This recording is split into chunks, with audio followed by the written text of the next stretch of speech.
Yes, so nigga, TG.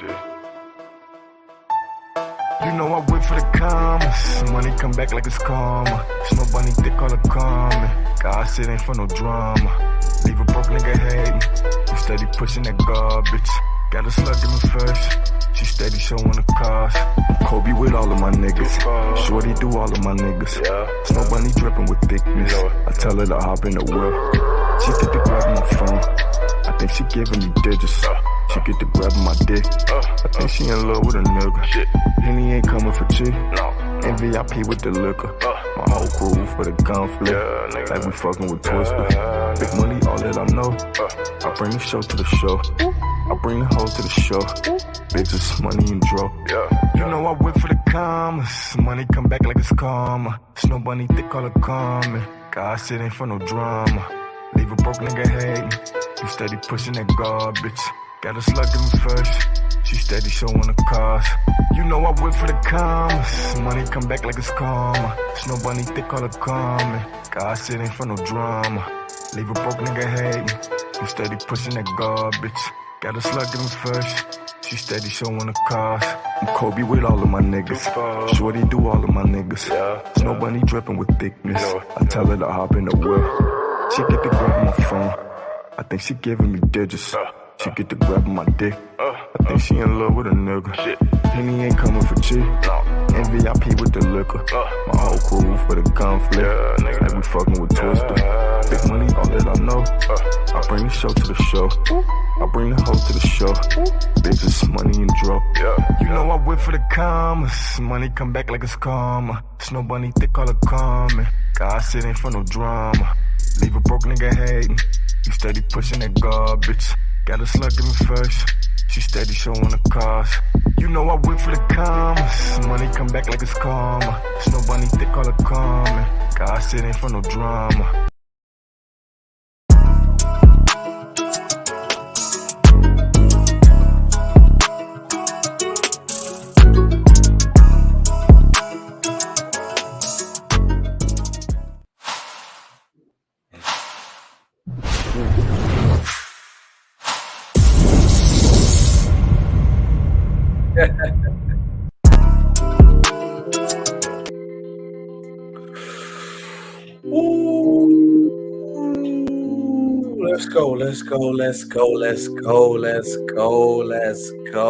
Let's go. I'm ready for this. I'm letting y'all know. I'm ready for this today. I put my Chargers shirt on today. We're gonna have a real football discussion tonight, y'all. We got to talk about everything all around. And you see the title of the video. Justin Herbert, my quarterback, the Herbster, the Herbo, the Bout Legend, the man with the Flash logo on his head, the Thunderbolt, the Zeus ball on his head, will be MVP. We go get into all that discussion. This SB Talk Sports Real Takes Over Fake Debates. We live with another Rumble episode. That is the open panel episode. So yes, anybody in the chat can join. But I gotta have a discussion first. But let's salute to the chat real quick while we get into it. We got my boy Nick Brown in the building. Salute, Nicholas, Tiffany Nad. You know, Lamar Jackson will not be an MVP guy. He won't be. He won't be. Give it to Justin Herbert. Shout out to my Robin right there in the chat. The edit, the legend, the producer, the one we putting the ones and twos together. You're a GOAT. I gotta give him his sound. He gotta get the baby GOAT sound for GOAT right there. See, look, you didn't even salute me, PSP. PSP, you didn't even salute the kid first. Say, hey, SB, what's going on? And you already get a chat on BS. It's about you got Burrow. Tell him to get healthy, but we go get into that too later. Shout out my boy Chap Pryor in the building. Yes, Chap, I'm out here recruiting because I'm trying to get the live panel together for the football show. My boy Chap Pryor. He just say Stephon. He got his real name here, but he Champ Pryor on TikTok. He goes in. His content is fire. Make sure you guys give him a follow. I'm out here recruiting. I got to get the best of the best, and I would love to have him. And he said, I'm here just to let you know I would. I appreciate that because you just stopped by to show love, brother. I appreciate that. I appreciate that. Salute SB Taj in the building. I already know my boy Taj. He ain't not the tribal chief when it comes to wrestling with the Roman Reigns, but he's also a Giant fan, which is crazy. I see you in the backstage. Let me get out my soliloquy. We go get it in today.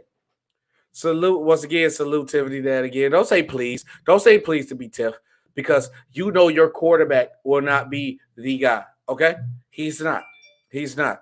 I got a lot of things to address. That bot tricks, my bot got my bots right. So let's have some fun, keep the company. So, like I said, if you guys are watching the stream right now, make sure you guys like, make sure you guys share and subscribe. I want as many different football team fan bases in as possible, because we're going to do the tier list. You know, we do the tier list again. And I want a lot of objective opinions. And I also want some biased ones too, because maybe we talk about the Titans or something. Maybe a Titans fan might pull up. So share to them. If anybody you don't love football, share this stream. And you know it's SB Talk Sports, Real Take Soul Fake Debates. So why before, like Todd, I said, I see you in the backstage, bro. I'm gonna let you in 1 second. I gotta get off my soliloquy. So your brother SB, I clicked the wrong button. Your brother SB asked a question yesterday, like, hey, should I do a stream? Everybody was like, yeah, SB, do a football stream. I'm cool. You know what I'm saying? That's why we're doing a football stream today. So, my boy Goat, the one, the two, my Robin in the building, did a poll. Who will win MVP next season? Right? 44% of y'all voted for Patrick Mahomes. Why? Y'all just eating and riding at this point. Y'all just but like now, Mahomes is one. I'm not mad at the pick, because Mahomes is the best quarterback in the league. Then we go with Jalen Hurts. Why? His team not the same. And then Jalen Hurts had an MVP type caliber season last year and got hurt, couldn't keep it. But then you have the GOAT, the legend, the Herbo, the guy who give you the numbers. But no matter who's the wide receiver out there, and y'all don't want to go for him. It's crazy. And then GOAT try to sneak and say other in here and put Jared Goff right here. Shout out to his Lions. My boy Champ says the Falcons will make the playoffs. Ooh.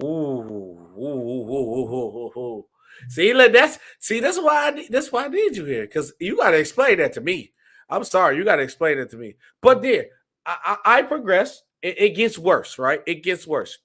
I'm out sharing my stream, trying to get some viewers in here.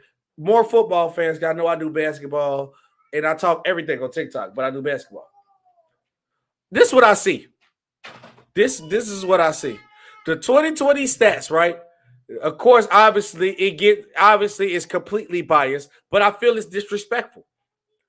2022 season stats: Justin Fields 25 TDs, 11 interceptions. Justin Herbert 25 TDs, 11 interceptions. And this is what his point he's trying to make. Difference is Phil had a worse receiving core in the NFL. Herbert had one of the best. Herbert didn't have one of the best receiver cores because they was out half the season. What are you talking about, brother? And the Bears was choking. That is like, what are you talking about? Like, this is what boggles my mind. I get it. We move with biasness when it comes to football season, but this stops today. We have to be serious at some point in time. We have to be serious and have a conversation. It's no way, ain't nobody. And I love Justin Fields. I'm from Chicago. I love Fields. I was happy that the Bears drafted a black quarterback. I thought I wasn't going to be alive to see it. I thought I was going to be an old man. Justin Fields going to have the potential to be great, but he's not better than Justin Herbert. It's nothing that nobody can come and join this panel today and tell me why Justin Herbert is better. I mean, Justin Fields is better than Justin Herbert. It's nothing. And I mean nothing that he can say. But once again, let's go to Herbie. Right here on the stats. Justin Herbert, his first year, gave you almost 5,000 yards his rookie year, but we're going to say 4. Almost 45,000 yards. Had a 66 completion rate. Right? 31 TDs. and 10 INTs. His rookie year when he wasn't supposed to start, and he did that. Next year, his second year to double down, he give you 5,000. Imagine receivers, everybody in and out the lineup, and we got a terrible coach right now. 5,000 yards, only 15 interceptions, almost 40 touchdowns. It's legendary. And we in the toughest division of football at this point in time. We all acknowledging that. We got the GOAT of GOATs, Patrick Mahomes, the best quarterback in the division. We got Derek Carr, elite quarterback in our division at that point in time. Russell Wilson didn't come yet, but then we add Russell Wilson because he had the hype with it. Go to the next year. Same thing. Almost another 5,000-yard season. Gave you 25 TDs because they was missing years. It gave you 10 interceptions. I said solid, not elite. If I did say elite, I'm sorry. That was crazy because I don't like the Raiders and nothing about the Raiders is elite to me. So I'm looking at these numbers and I'm rounding it out. And shout out, we just got QJ in the draft, looking great in training camp right now. You see, I got my Chargers gear on. We ain't got to worry about if anybody, or knock on wood, because we the Chargers. See, look, I'm getting a little bit too arrogant because I know what's going to happen. I know because we the Chargers. It always happen. But with QJ here, with a receiver core that we have, Justin Herbert's going to win MVP. He going to give you the numbers. We going to have the wins. Only thing that might distract us if y'all meet Patrick Mahomes. We beat Mahomes at Arrowhead plenty of times. And Herbert led the charge of that. Why can't he win MVP? It's no quarterback that you could argue over Herbert who has the highest chance to win MVP. Unless Joe Burrow just got hurt. Russ ain't ready. I mean, Patrick Mahomes is Patrick Mahomes. He's like that obvious answer. I'm exiting out Mahomes. Because Mahomes is in that default answer area where it's like, if nothing else happens, it's going to be Mahomes. Jalen Hurts, his style of play is going to get him hurt. He's not going to keep up for the whole season, so he's going to miss games. Lamar Jackson, just because he got Odell Beckham, he's just going to be better. No. And then Deshaun Watson's coming off a half-playing season. He's just going to come off and play like an MVP level? Who we talking? Trevor Lawrence? Who we talking about? It's Herbert. He got the numbers. He got the swag. He got the charisma. He has everything. Herbert is your guy. And he is the quarterback. He's already a top 5 quarterback. I see a lot of people in the backstage leave. Don't talk about giving a rest. Let me get my soliloquy off because I'm going to talk my talk today. And I'm going to let y'all up. And also, we're not just going to let SB go on a rant. We going to do a tier list. Obviously, this is how I'm going to do it. I'm going to write it in. If not, I'll just tell y'all what it is. The number 1 spot right here, we're going to rank teams. Number 1 spot is division winners. Number 2 is playoff contenders. Playoff teams. 3 is playoff contenders. Team right here is like not there yet, but has potential. And awful is going to be trash. We're going to rank every team. We're going to go division by division. And we're going to rank teams. And we're going to get it going. But we got to talk about this MVP talk. It's nothing that nobody can tell me. That Justin Herbert's not an MVP. And I know my boy Kyle's a quarterback. Daniel Jones is a quarterback. And I know Tim don't know about good quarterback. What you said, SB? Lamar Jackson's a quarterback. And I know Leaf don't know about good quarterback. He had the bound old man, SB, Aaron Rodgers. Hey, SB, you crazy, bro. You crazy. You said Derek Carr is an elite quarterback. What are you talking about? You said Derek Carr is an elite quarterback, bro. I didn't mean to. Let me live. I didn't mean elite. I said solid. I said he's the best. I was on my rep. You need to walk that back. You need to walk that back right now because Derek Carr is not an elite quarterback. I wasn't going to join the show, but I'm here now, bro. Come on, let's get SB. I was only going to join for a little bit, but listen, understand something, bro. We graduated like the last 25 years of elite quarterbacks. So let's get that out the way right now. That's what we do up here. Like second, I want to agree with you about almost everything that you said about Herbert. Listen, the arm talent is there, all of that. Everything is there. Talk to me nice. But we got to remind ourselves you can't get a 4 interception 28-point start on Trevor Lawrence and blow that. You can't do that. That cannot happen. You cannot. That cannot happen. One game not going to defend you. I understand that. But listen, that's his first playoff game. I understand that, bro. But that's also Trevor Lawrence's first playoff game too. So it's kind of. Now I got a question. Tell me with a straight face, Justin Herbert was the reason why they lost. I can't tell you with a straight face, but that's the reason why. No. But here's the thing. When you it's levels to the graduating to a great quarterback. Mm-hmm. The thing is, when you got Austin Eckler behind you, you gotta tote that pill. You gotta tote that pill. One way or the other, you gotta tote that pill, bro. You up 20, you up 20-something points on the roll in a playoff game, bro. You got to tote that pill. You have Eckler behind you. There's no excuses. You have to tote that pill. That's the one. Okay. Well, so why you not giving my boy credit for still putting up the same numbers and his top receivers were inconsistent and out the lineup, and Keenan Allen and Mike Williams? That's a fact. That's a fact. You know what? You giving me that 2 wide receivers thing like everybody else do, bro. You wasn't screaming that while y'all was up 28. You was, trust me, you wasn't, bro. Like it didn't matter when it didn't matter when you was up 28. We supposed to win. Yeah, of course you supposed to win, but nah, I'm over that. Listen, now to the part about him being MVP. This season. Realistically, now that I think about it, I actually might have him because I think Josh Allen is about to get hit with the Madden curse for real. Mm-hmm. Talk to me nice. If I had to say, Lamar gonna have a good comeback season, but I think his best years was that year that he won MVP. The only real challenge you probably got is Burrow. He just got hurt. Burrow did get hurt. Yeah, Burrow got hurt. I mean, but only real challenge you probably got is Mahomes and maybe Hurts. That's it. Yeah, that's probably it. That's just him and the writing. I'm telling you, the writing's on the wall because this is gonna happen. Because when Herbert and Mahomes play head to head, Herbert put up the same amount of numbers and he do good. So when they hyping Herbert. That's one. And then two, we can win in Arrowhead and we done winning Arrowhead. So if we win Arrowhead and win and he outthrow Mahomes, the hype listen. Listen. Y'all can't beat the Jags. Y'all can't beat the Jags.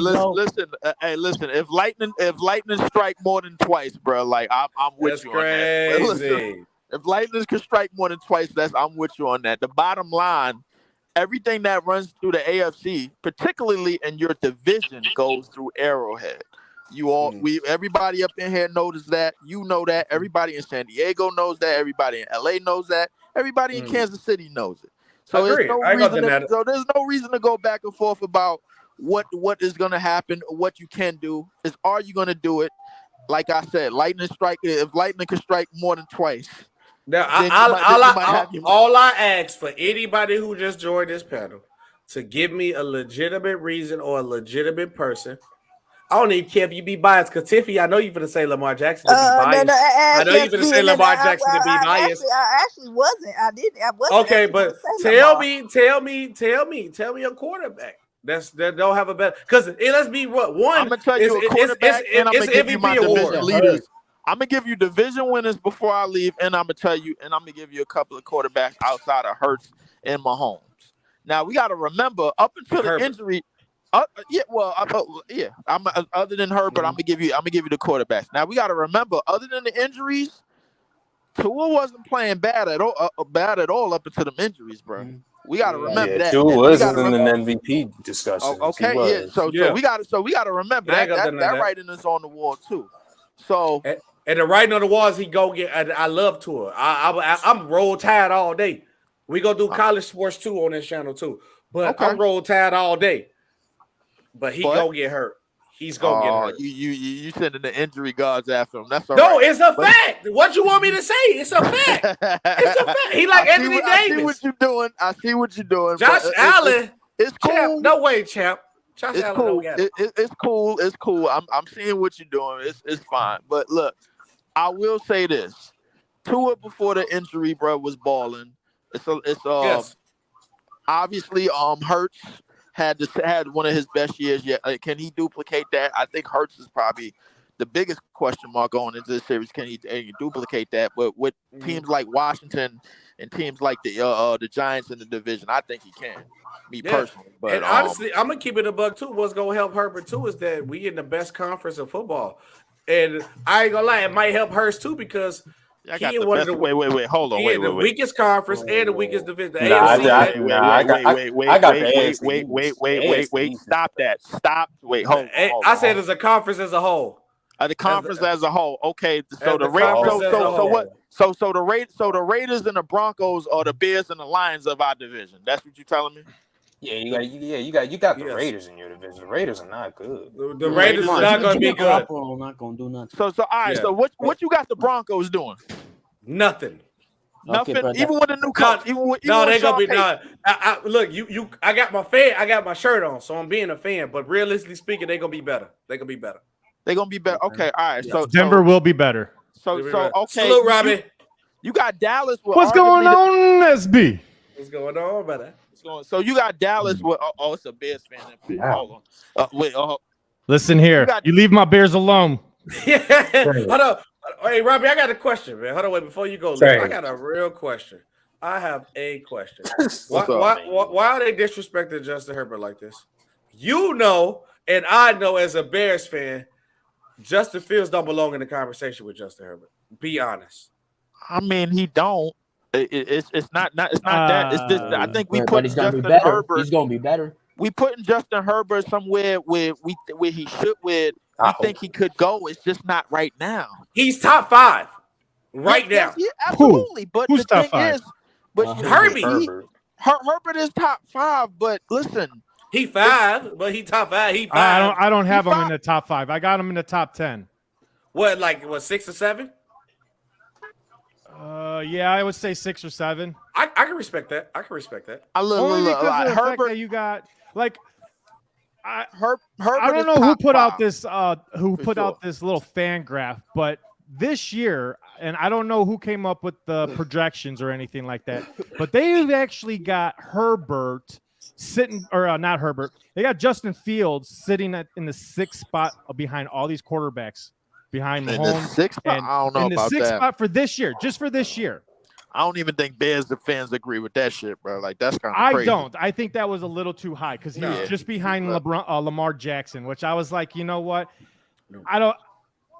Maybe because of the bold prediction that he made, going off and saying that he's going to be the first Bears player to throw for 4,000 yards, which is possible. As a Bears fan, it's a possibility. Is it reality? For 4,000 yards in the Windy City? I highly doubt that. Yes, I mean, you got to look at the competition this year. They do have one of the 3rd easiest schedules this year. Yes. So I don't even like I said. Is it possible? As a Packer fan, respectively, y'all wait, not even as a what fan? Y'all not even a team in that division. Lions as a what fan? The Lions is way better than Chicago. Yeah, we cooking. Are they though? They are light years better than the Bears. Here's the thing about Detroit. The Lions are Detroit is just coming off one of their best years last year. Detroit is coming off one of their best years last year. Can they replicate what they did this year? Again, everybody's got Detroit winning this division this year because of what they did last year. And there's question marks for the Packers because they don't know what they're going to get out of Jordan. No, we're not going anywhere. We don't know what we're going to get out of. I can tell you right now. Listen. Y'all heard it from a Green Bay Packer fan. The Green Bay Packers are not going nowhere this year. So Bears and Lions fans, y'all can rest easy. You think you're going to win this division with a quarterback that you don't even know? No, we're not going anywhere. Yeah, you don't even know how. Hey, hold on, I'm gonna be real disrespectful. He really only played a quarter of football. A quarter, really. Look, that's the thing about Packers fans is that they always jump on their quarterback because it's not about the quarterback. Hold on, wait. Y'all missed everything is about y'all quarterback. No, it's not. No, it's everything. It was the same thing with Brett Favre, the same thing with Aaron Rodgers, and now he's going to do the same thing as Jordan Love. With Jordan Love, you put too much pressure on a guy that's only played one quarter, and you're already calling him your savior. Hold up, wait. Let's rewind. I never said anything about the quarterback. What do y'all have? Packers. What do y'all have? We don't have anything. What do you mean? What do we have? So how y'all gonna win a division with nothing? No. I said we're not. No, I said we're not winning the division. No. You misinformed. I said we're not doing nothing. Stephon said this. I said the Packers. Hold on. Wait. I said the Packers are not doing anything this year. Oh, okay. That's what I said. So I think. I thought you said you had them winning. No, that ain't working news or nothing. Leaf, I got a question though. How you a Packers fan from New York though? That's crazy to me. I'm a Packers fan from. I live in Brooklyn, bro. Like I'm a Packers fan from Brooklyn because I don't believe in the Giants or the Jets. That's why. You got Aaron Rodgers at the Jets now. You got to go root for the Jets. No, I can't. No, I thought you was a Jets fan.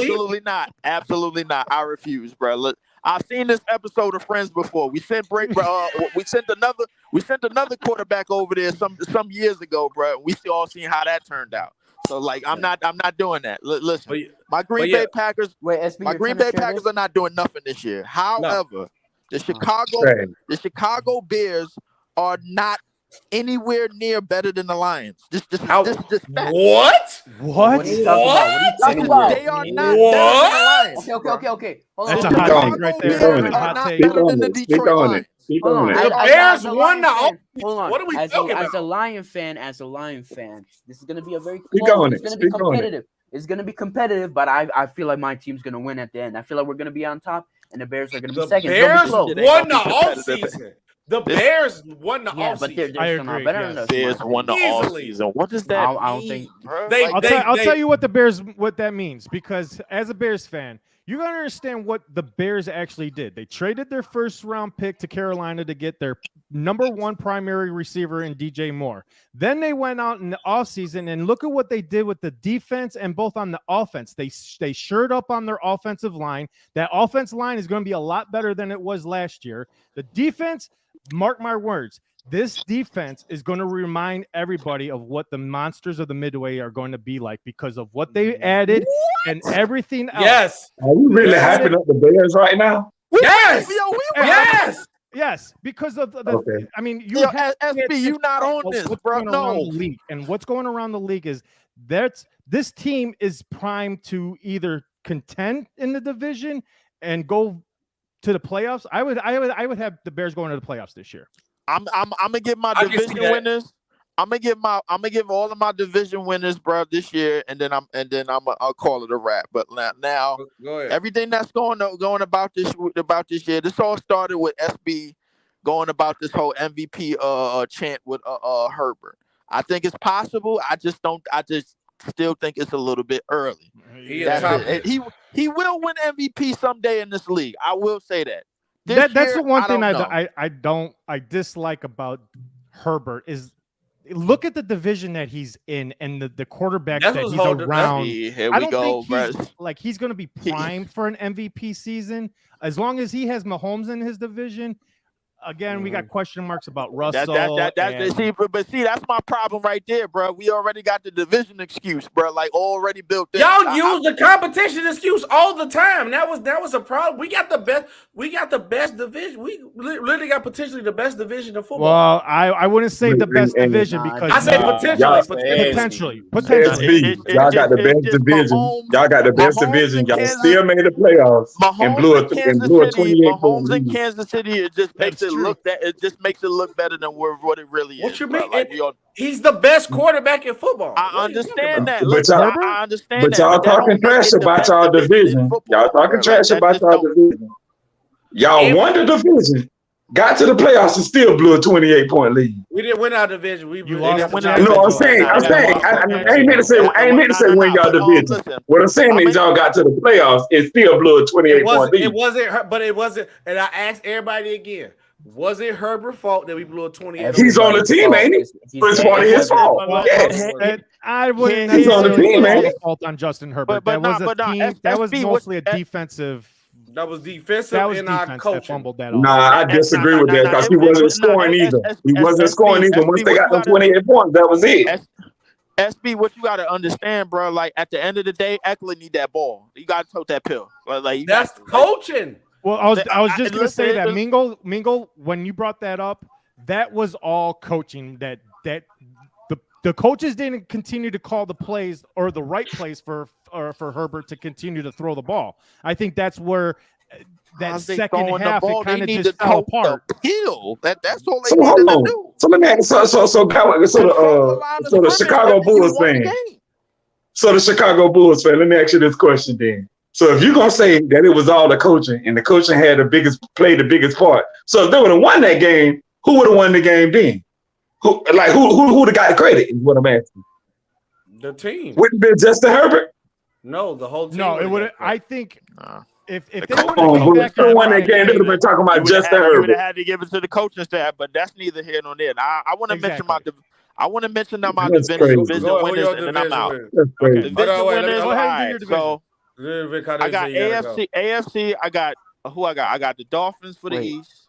I got the Dolphins for the East. Okay, so wait. Give me a second. Let me find the Dolphins. We gonna redo this again, though, y'all. Okay, yeah, we got. So you said Dolphins winning. Okay, I got Dolphins for the East. For the North, I got Cincinnati. Even when you not knowing when Barrow gonna come back. I think Joe gonna come back, man. Like I think he's gonna come back, man. He ain't gonna leave him hot. I got Dolphins. I got Cincinnati. I got Jags for that division, and I got that division trash. Yeah, that division trash. Yeah. I got I got the good old Chiefs for y'all division. Over in the NFC, bro, San Diego Chargers fans got the Chiefs, bro. Like it is what it is. It is what it is. I got for the NFC, that raggedy ass division. I got Eagles, Lions. Eagles. I got the Lions for our division. For the South, I have my NFC Championship game pick Falcons. And I got the for the West. Falcons. For the West division, don't hate. Got a chance. No. For the West division, that division trash too. It is. No. For the West division, I'm gonna go out on a limb. I'm gonna go with Seattle. That's not a limb. Okay, Seattle. Okay. Seattle. Let's salute, Sean. Yep. Do everyone. Yeah. Hold on. Let me go charge my phone, SB, bro. I'm gonna be back on. We gonna get back. Yeah. No, I'll be on. We finna do MVP talks and then we gonna do our tier thing. So I'll see your list. Wait a minute, guys. So hold on. You got the Dolphins winning over the Bills. Okay. I see what's going on. The Bills got a lot of turmoil going on. But what I want to do is though, because I want everybody to get a chance to talk and get off their take. I want to hear because obviously I did my rant and ramble on the panel. I done did a rant and ramble about my MVPs, so I want to go around the room. All right, go. We're gonna start with you. Who you got legitly win an MVP, or you want to agree with your boy and pick Justin Herbert?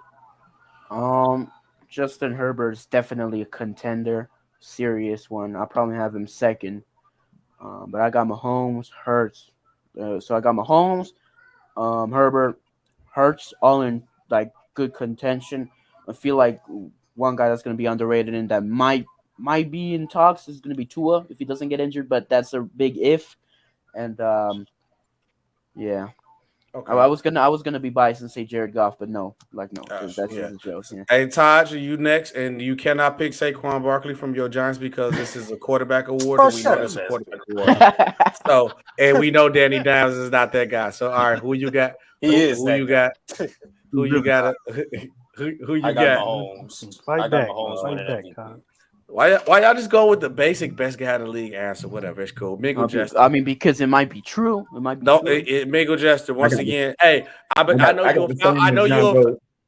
Oh yeah, who you got? I got the same as Patrick Mahomes, Jalen Hurts. Patrick Mahomes, Justin Herbert, Jalen Hurts. Okay. I take that. My boy Robbie, shout out Robbie Words of Sports. Make sure you guys like, share, subscribe. Robbie Words of Sports. Go look him up. Follow. Give my boy some every love. Monday at 3:00. Every Monday at 3:00. But Robbie, who you All got? right. And My you can't pick MVP Justin Fields candidates is going to be because he can't. If he pull that off, that'd be crazy. That's what I'm saying, man. I'll give you my top 3 guarantees, and then I'll give you 3 possibilities. So 3 guarantees would be Mahomes, Burrow, and Hurts. And then the maybes, I got to go with Justin Fields just because the confidence of what he told the reporters that he's bound to break this record, to be the first Bears player. And I think he has the capability of doing it. Another possibility that could be in there, Lamar Jackson, depending on, he's got his money now. What can he go back to that MVP form? It's a question mark. And then my third question mark will be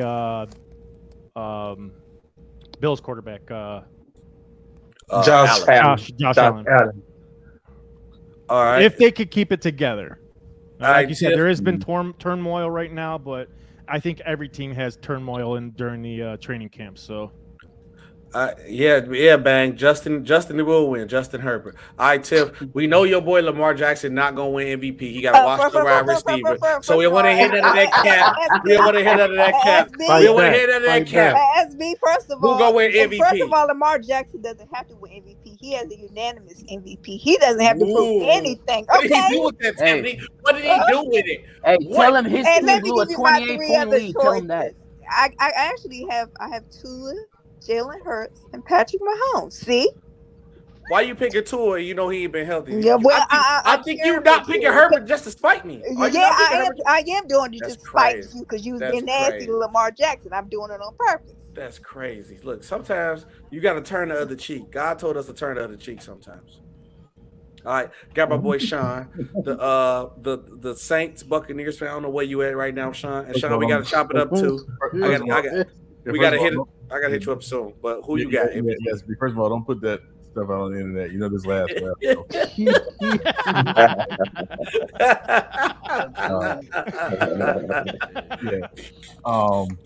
So I actually have Hurts as my MVP favorite, followed by Justin Herbert and Patrick Mahomes. But I want to mention a dark horse.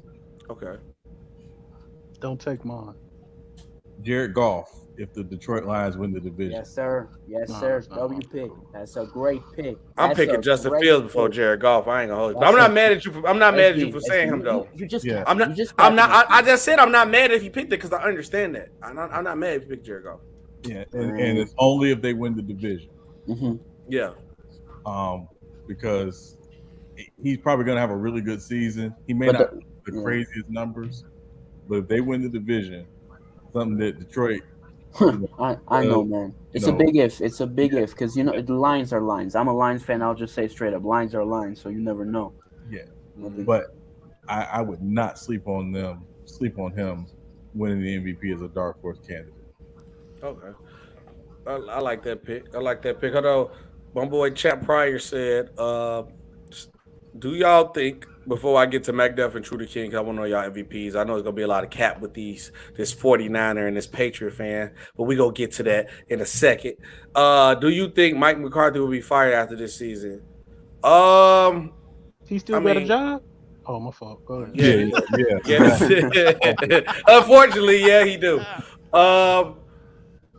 I mean, I think they got to at least get out if they don't get out the first round. Yes, he would be fired. Can I reply to that real quick? Because go ahead. Because everything that I'm hearing throughout the networks and everything, if McCarthy does, or if the Cowboys have a bad season, I don't think they're going to fire McCarthy because look at what they've used the coaching as a scapegoat. I think if they don't have a good team, this might be possibly the last year of Dak's year with the Cowboys.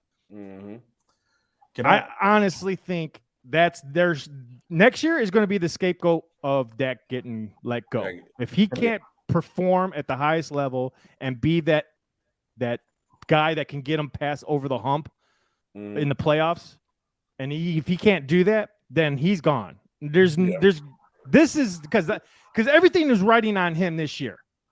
I mean, from what I've been watching and listening to, all expectations is him to with McCarthy calling the plays and not utilizing the run game like they were last year, even though they didn't really have a running game with Zeke there.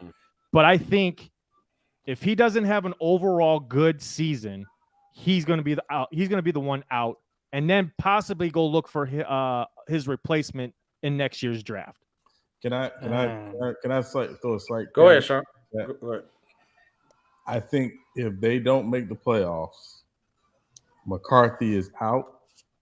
But I think if they make the playoffs and say they don't go far, I still think there's a chance they get rid of McCarthy only because they don't want to lose Dan Quinn. They want that Dallas team, if we're going to be honest, is really being built and being buoyed by that defense now. It's not all about the offense. I know everybody. I know it's the rules and we offense and yeah. That Dallas team is built on that defense. Oh yeah. Continuity. If they don't do well this year, and they run the risk of losing Dan Quinn because he's going to be a hot button head coaching candidate yet again, I think they will let McCarthy go to promote Dan Quinn to be the head coach to keep the continuity of that defense and that defensive identity. So that would be my only caveat to that. Anybody, somebody else got anything on that talk about McCarthy before we go to McDuff for True? Hell no, Dak Prescott was my dark horse for MVP. I don't want to talk. Oh my God! All right, yeah, we gonna go ahead and get bro up out of here real quick. Yeah. So in real football news, McDuff back go. No, I was just joking. Go ahead, True. Go ahead, and we gonna go to McDuff then True. Who your MVP? And who you got? I put Patrick Mahomes at the top of the heap, and then I'll go. I'm gonna go Joe Burrow, second. You know he hurt, right?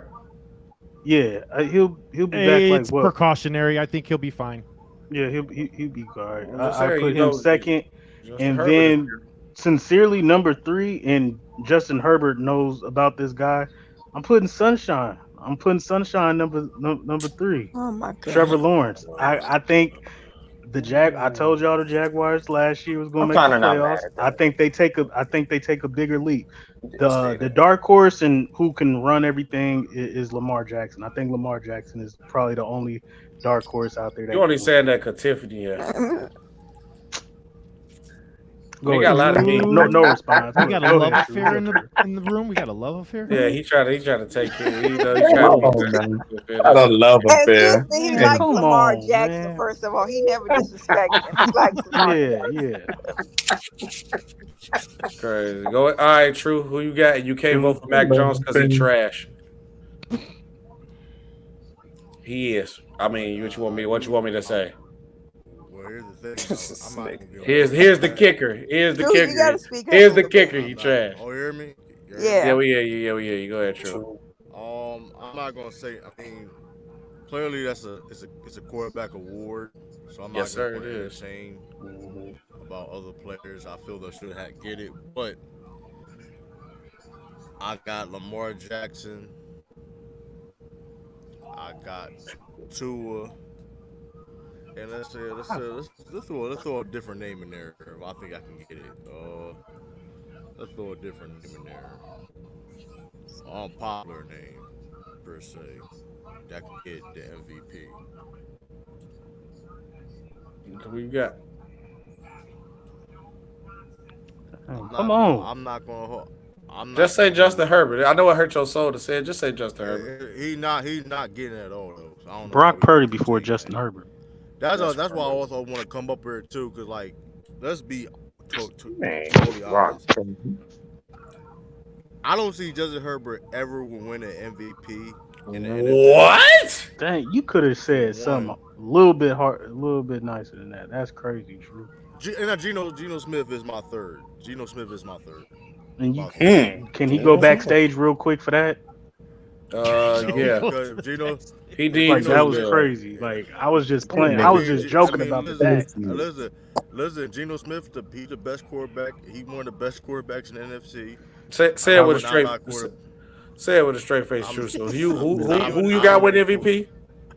y'all can't listen. If y'all said He said he Tua got can win Lamar. MVP.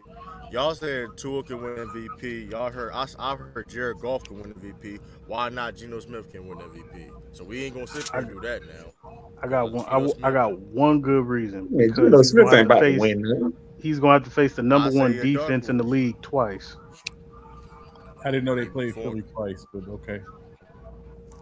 Oh, they played the Niners. Who? Y'all know the Niners got that on defense. Y'all got the best front seven. Y'all secondary is nothing. You don't have a quarterback, McDuff. Our secondary can't be nothing. It's still gonna be number one. It's not gonna be number one. Okay. And you lost your defensive coordinator. You talking about San Francisco? Yes. We replaced him with a better D coordinator. I don't know. I wouldn't. Well, San Francisco's going through a lot right now. They can't get Bosa signed. He's not going to play. If he doesn't get his money within the matter of a couple of weeks, we're gonna he's pay him not his playing. chicken. Right. He's gonna get that.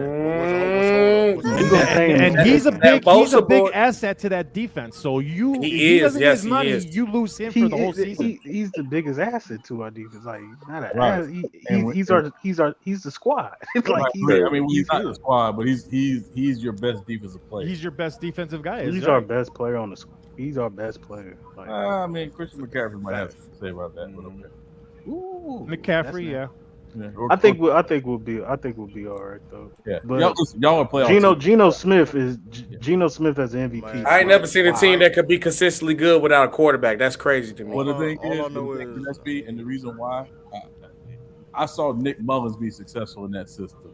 They will win regardless of who their quarterback is. Will they be a Super Bowl winner regardless of who the quarterback is? No, but they'll be successful because that's what that system is. What's going on, brother?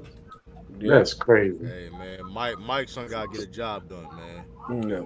That's all I know. Mike's son gotta get a job done. Also, my other thing I have for the panel though is, what do y'all think about the running back market being as dry as it is, and then is the training camp injuries is the train all these training camp injuries? Is it a bad sign? Like, hey, people getting hurt, or is it just it's football season? It's just what we used to. People getting hurt. So can I chime in on your first question? Yeah, go ahead. Okay, so everybody's trying to figure out when did the running back position change, and everybody's going back, and I'm like, look, go back to the late '90s, early 2000 Denver Broncos when you had Orlandis Gary and Mike Anderson and Reuben Drones literally getting 12 and 13 and 1,500 yards running the ball as basically undrafted guys or late round picks. So teams started to realize, hey, we don't have to invest a crazy amount of running back position unless you got a special guy like LaDainian Tomlinson or Marshawn Lynch or an Adrian Peterson or someone like that. But the rule changes also have made it where, listen, we don't have to overly invest in this position unless you got one of those special guys. So the biggest issue I have with the market is not necessarily like someone like Dalvin Cook, because Dalvin Cook got paid once. It is the Saquon Barkleys and the Josh Jacobs who haven't gotten paid yet. And when you put in the rookie salary cap scale, the objective of that partly was to make sure that veterans get paid more because you were paying first round picks like Sam Bradford $70 million guaranteed before they played a snap. So the unintended consequence of it is it has dried up the running back market. That said, the special ones should still get paid. Jonathan Taylor should still get paid. Saquon Barkley should still get paid. Josh Jacobs should still get paid. But he'll get paid next year. Tony Pollard. Yeah, the Tony Pollards of the world. I mean, it's question mark. But it's literally what the hard cap system has done is said you don't have to invest in one guy when we're basically playing 7-on-7 anyway because you can't touch receivers and quarterbacks. Yeah. And then the crazy thing about like what I noticed even from myself looking at it, and when my team having a running back who kind of is part of the problem of the market, like Austin Eckler, one of the best running backs in the league. He's a late pick. So now teams are looking at that as like, Austin Eckler, you're crying for your money now, which I hope we sign him back because we do need Austin Eckler, but he's a late round running back. You part of the problem why nobody's getting paid as much money as y'all want, because I could go get you in one of these later rounds and you can still do the production as a number 1 pick, a first round pick. Which is why the Lions pick was stupid. But anyway, this is also a problem. Is this too? These people don't know how to scout. Yeah. For one, see that's a scapegoat or blaming people like Austin Eckler, the fact that he was a late round first pick, he's a late rounder, he's producing more than expected. No, tell these people that scouting and looking at all these players that's going into the draft to scout right and no talent. I think it's really that simple. Because there's no reason why. Clearly, look at Austin Eckler how he performing now, why he was drafted that late. In my opinion. So it's like I think that's a scapegoat reason when the people say, well, these late round, which it's just like it's really like you said, going back to Sean saying how the game has changed when it comes to more open 7-on-7 style of play, and it really, hey, listen, we seen in running backs because like I said, it's a lot of talented running backs out here. There's a lot of running backs that can produce and perform. So it's like, hey, we may not need you, and it's like, okay, your shelf life ain't that hard.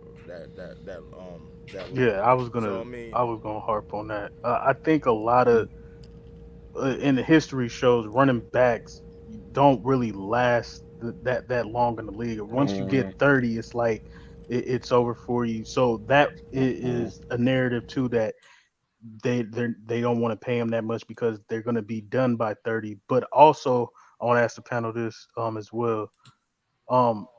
If you're like in Saquon Barkley, I think Saquon Barkley is the best player on the offensive side of the ball.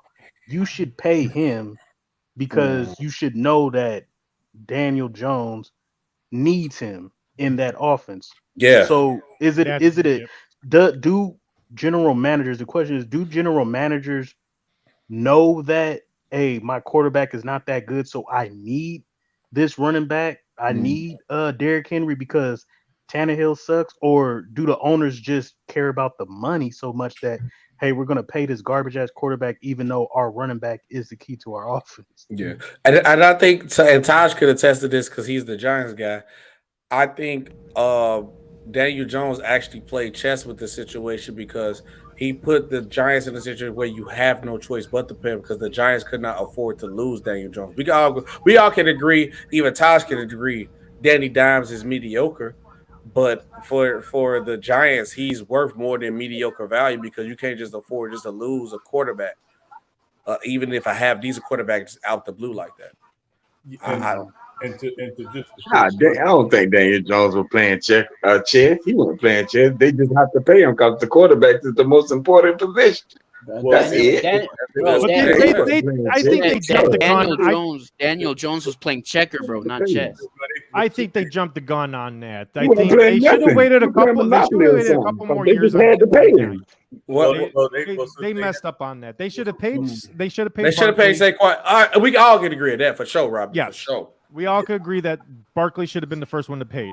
And later on, if you think that Danny was the quarterback, then you come because he's still on a rookie deal. Like, why would you give him an extension when he was on the rookie deal? So they had to, Robbie, because remember, they declined his 5th-year option. So last year was actually the last year of his rookie deal. So the mistake they made was actually not picking up the 5th-year option. Well, why not give him a 1 year, Because they had a new GM. That's him 1 year. Yeah, so they got a new GM. And, and again, a lot of it too, right, is, what is Brian Daboll saying about Daniel Jones to the front office? Is he saying, hey, we think we can still win with this guy in the short term rather than go out and try to go on the market and try to bring in another guy or try to develop another young quarterback? I think they're viewing last season as they got a chance to still be a true playoff contender with Daniel Jones as long as everything else is right around him. So can I ask you a question, Miami? Yeah. Would you have not given him that time and let's say that he just had a mediocre year this year? You just get rid of him and just kind of shoot for the draft next year and try to see about getting maybe Caleb Williams or the guy out of UNC, Mac. Yeah. So because then you're you're trading. You're not trading. You're grabbing one of those guys for the long term. You're not really focused on the short term where you would focus on Danny.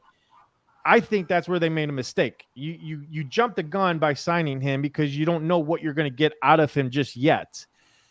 He's valuable because, yes, Barkley's there. Barkley's the most important piece of that whole entire team.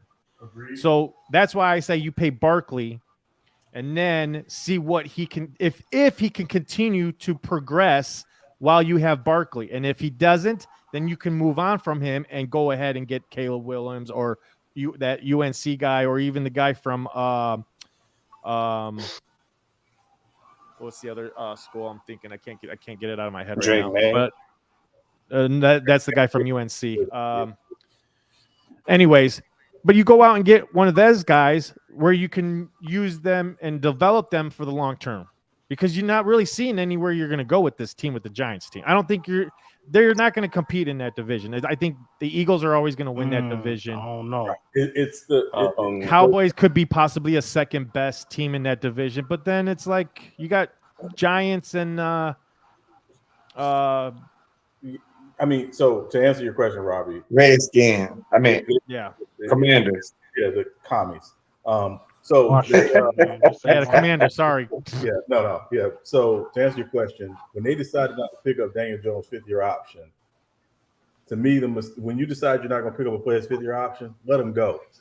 Yep. Because if they come back in their fourth year and they ball out, you're put in a position where you got to say, hey, either we let this guy go on the market or we pay him, right? I saw it many years ago. The Bucs had a running back, Doug Martin.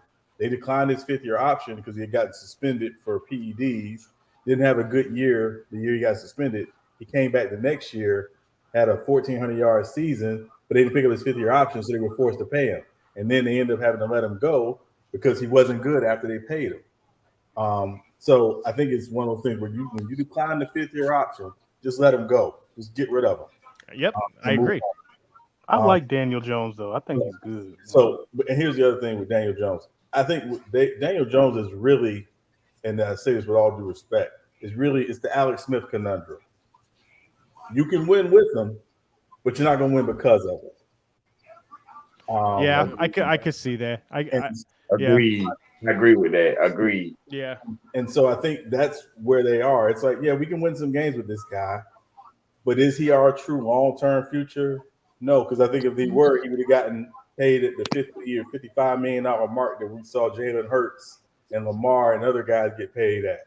He got paid at $40 million a season.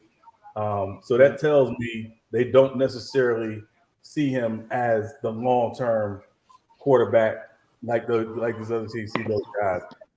Will he become that? It's basically on like a 2-year commitment. It's like a 2-year deal. Yeah.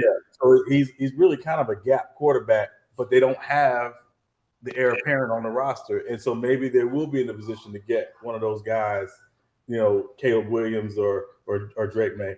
I think Caleb Williams is going to Arizona. Just FYI. Yeah, I got. It just depends on how good.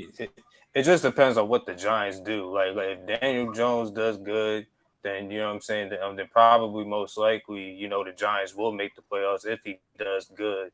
This year, especially with the new added weapons, that he got this year, with Darren Waller and them. So Right. And also, I always remind people when Patrick Mahomes went to the Chiefs traded up from 27 to 10 to get him. They were not considered a team that would have been in the market for a quarterback. I think the Giants could very well do the same thing this year, depending on, obviously where some teams finish, in the top 5 of the draft. If you're a team like the Colts and you finish in the top 5 in the draft, you're not drafting a quarterback. If you're the Texans, the Texans don't have their pick. But you know what I mean? So I think there'll be teams that think they have their guy that'll be willing to move down to collect additional assets, and a team like the Giants could jump up to get a May or someone like that in the draft. But Sean, we all know that man, the quarterback coming out the draft next year, though. Ooh. Williams. Yeah, Caleb Williams. Yeah, you're away from the play. He's number one, and I don't think it's guaranteed he's the number one pick. But whoa, he's the number one quarterback. No, listen, I'm telling you right now, if I'm just using it hypothetically, if the Colts end up with the number 1 pick, they're not trading out of their pick. They're taking Marvin Harrison Jr. They're putting Anthony Richardson. Yeah, they put it. I think like the football God's gonna put Marvin Harrison Jr. on the Colts regardless. I think it's gonna happen. Oh no! I think the Bears got a good chance. So I think the Bears is gonna be garbage this year? No. Yeah, they're gonna be trash. Carolina. We got Carolina's pick. Okay. We got Carolina.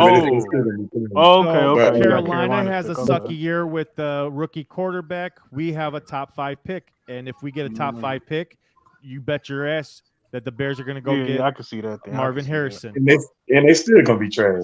But I got a question, man. And he's an Atlanta Falcons fan. He has no choice but. Yeah, he's a Falcons fan. Talking all that shit. I got another question. I got a question though.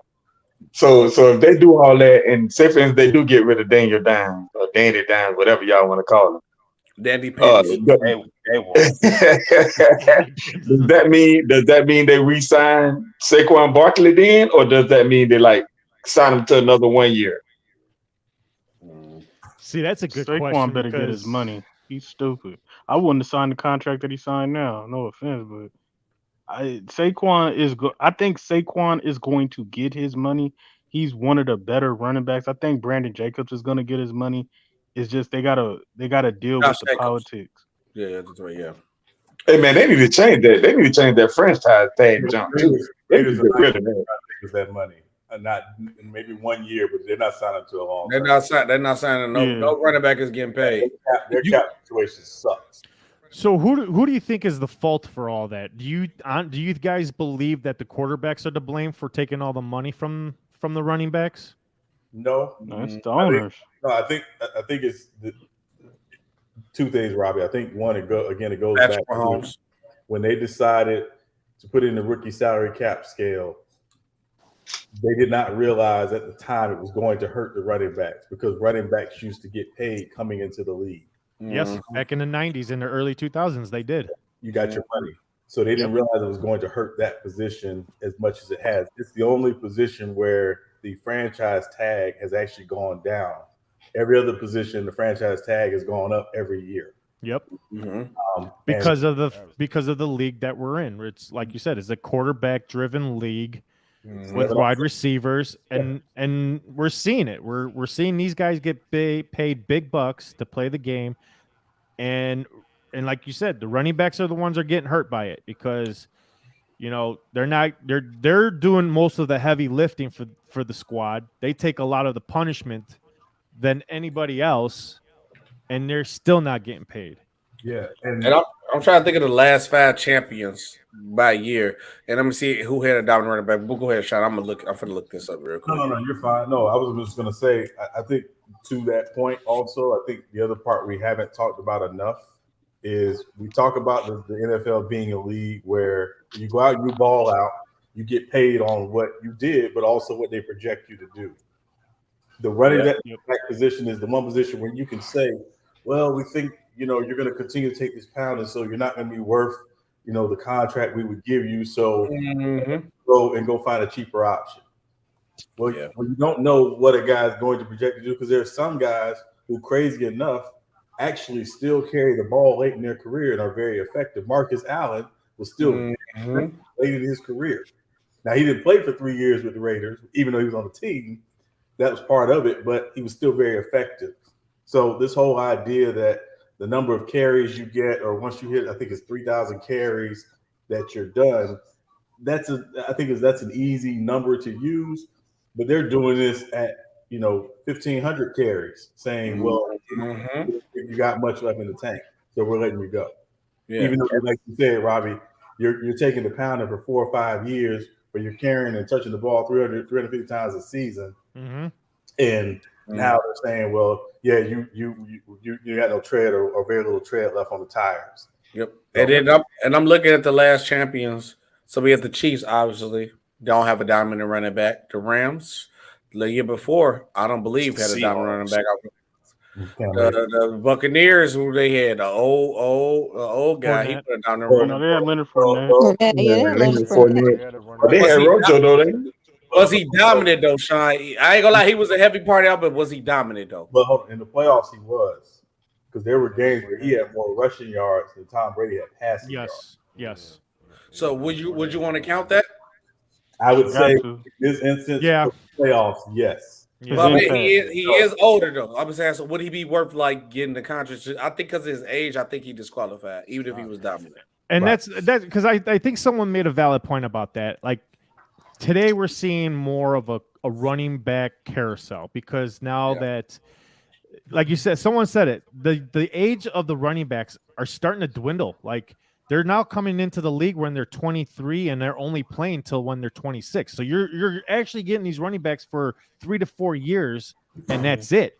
Like, and you're going to start seeing all these other newcomers of running backs where you're starting to see all these teams like, well, we're only going to keep this running back for 1 or 2 years because again, we got more running backs that are going to come up through the pipeline that could just easily come in and then be cheap because they're on a rookie deal.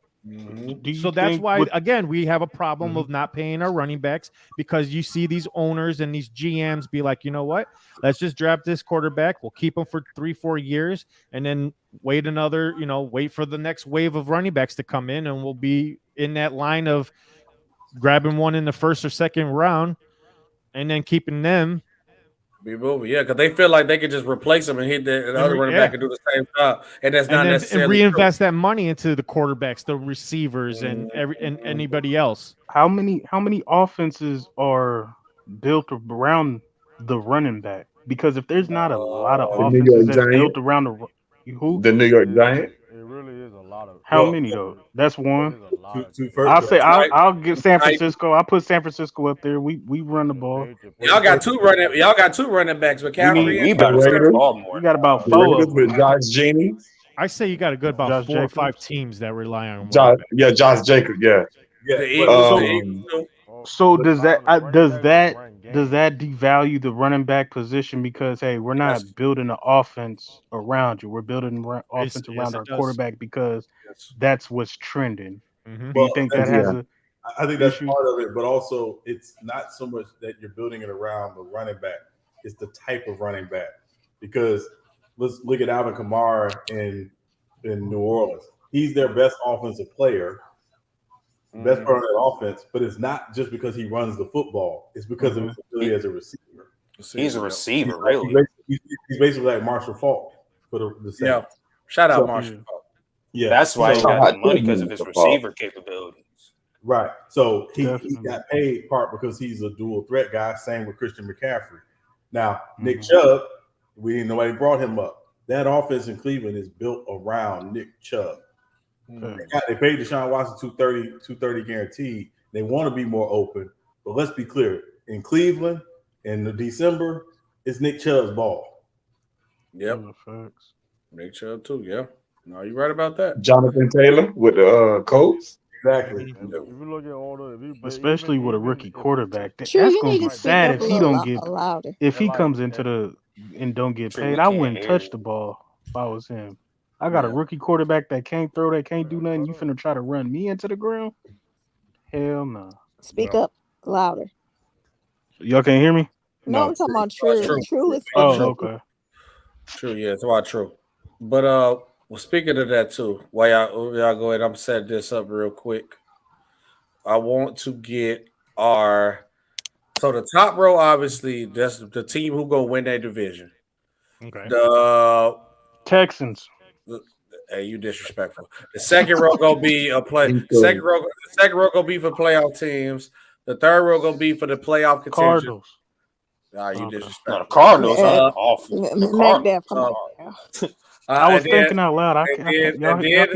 The fourth row gonna be an up and coming team who you think got potential, could be good, but they not ready. Justin Herbert and the Chargers.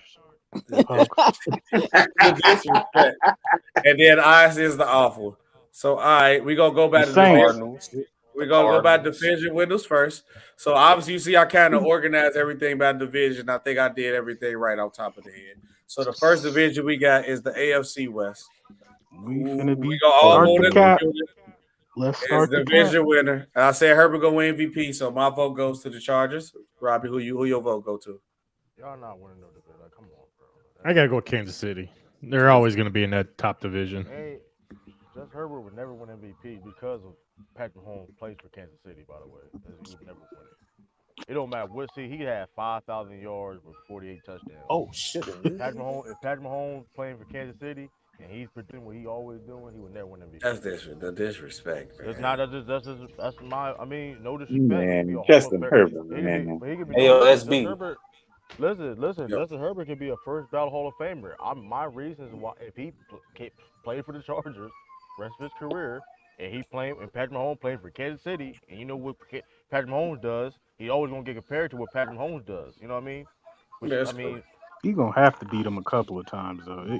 He go beat him. Well, that's what I'm saying. Mahomes, he can't just keep losing like that to Mahomes. He ain't gonna keep losing to Mahomes. He gonna beat him. So True, you got the Chiefs. Easier said and done, man. It ain't easy to beat Mahomes, man.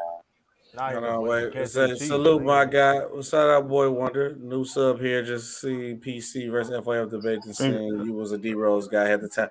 Look at the D Rose love out here, man. I appreciate that, man. Appreciate you the sub. Appreciate it. I think I speak for the panel when we're all gonna go with Russell Wilson and the Broncos. No, I'm not even gonna fight the argument. I know all y'all go pick Kansas City. It's cool. It's cool. It's cool. We got AFC East. I'm finna get real nasty with it.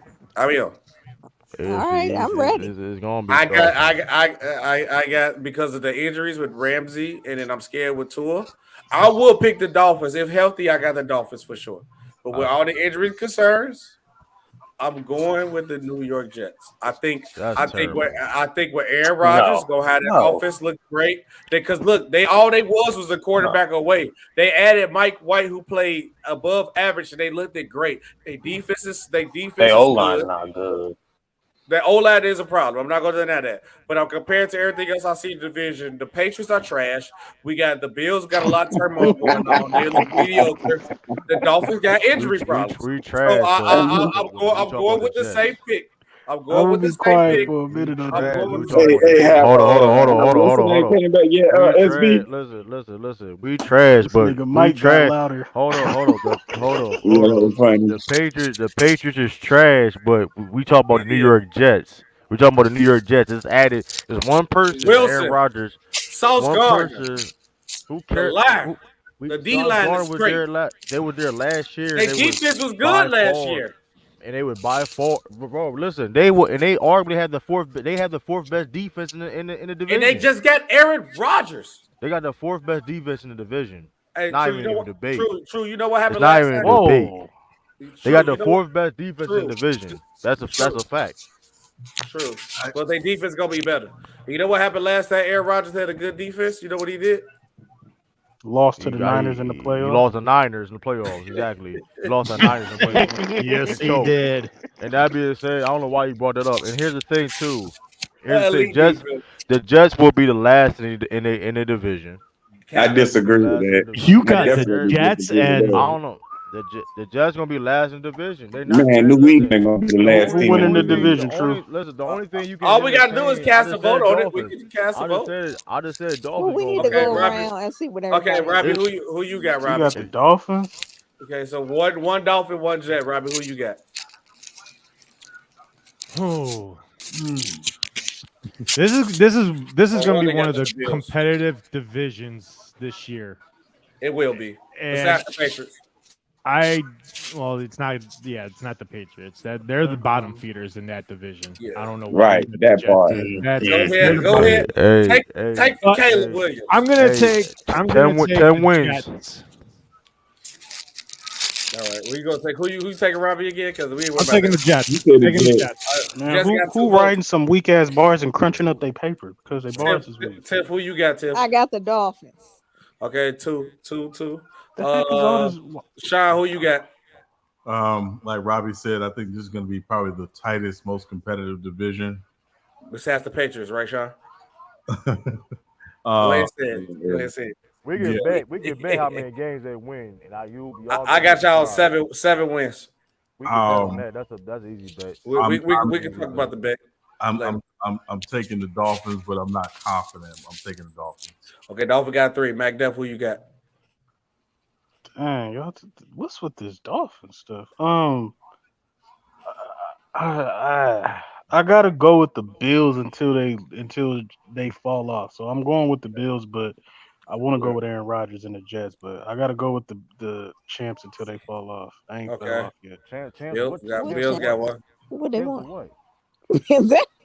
Division champs. Well, I Yeah, guess they won a division last year. Nobody count division champs. I They guess. division champs. They ain't fell off. I We don't guess. division champs. We don't. Right. Y'all, yeah, everybody can. True, you gotta let them have something. They're not used to winning. Okay, they're not used to winning. That's a personal problem. I don't know about these Go Dolphins. ahead, Baker. Who you got? Patriots, Bills, Dolphins, Jets. I got the Jets. Jets 3-3. Okay, 3-3. All right, Taj, who you got? You're the tiebreaker. Come on, Taj. Or unless he picks some other team. Y'all already did the AFC North? No. New York bias. As a Giants fan, you're not allowed to pick the Jets. You know that, right? But go ahead. I mean, they're not gonna win the division anyways. I think so. I got the Dolphins winning the division. Dolphins. I'm putting cases out on all you Dolphins. Hey, but yo, SB, are you watching WWE right now? There's more than football. I ain't watching. What happened? Something happened? Hey, Mac Dev, there's more football than NFC West. There's more than football than NFC West, Mac Dev. How did New Day back if what's the name? Can't wrestle no more. All right, we Dolphins is all hype with all that talent. Josh, you gotta. I'm gonna look it up after this. We got one of the weakest divisions. No, I'm watching it right now. Kofi and Xavier Woods is wrestling now. The Viking Ravens. We got one of the weakest divisions of football. I'm. What's that? The AFC South. AFC South. Just because y'all been disrespectful with these Jags, I would have picked the Jags, but you know what? F the Jags. I'm picking the Titans. SB, don't do that. Yep. All right, roll with Tannehill. Is Tannehill their quarterback? Yeah, he's their quarterback. Okay, I'm going with the MVP candidate, my Sunshine, Trevor Lawrence, and the Jaguars. Everybody picking the Jaguars. Look out for Calvin Ridley. Calvin Ridley breakout season. I got the Jags. Yeah. I'm sorry. I got the Jaguars. I got Jags. I got the Jaguars too. In honor of Lou, I'm picking the Titans.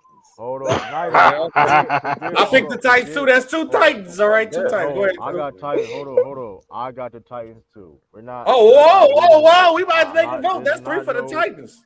It's 3-3. 3-3. Somebody in the chat. Somebody.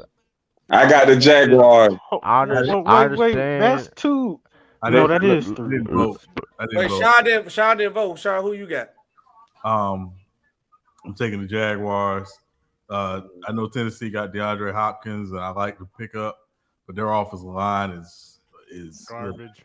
And how much does Derrick Henry have left in the tank? They got enough to win in that division. You only need 8 wins. With Jacksonville, you probably need 11 wins to win that division, at least. Trevor Lawrence went.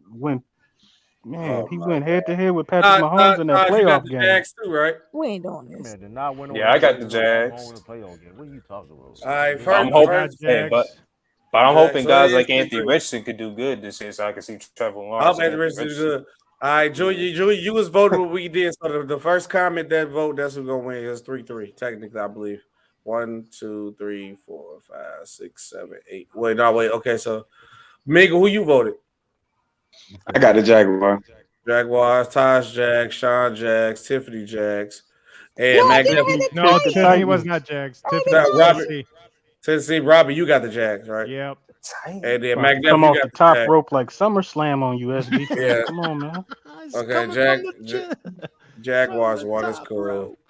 All right, let's do AFC North. I know Tiffany finna go ahead, Cap.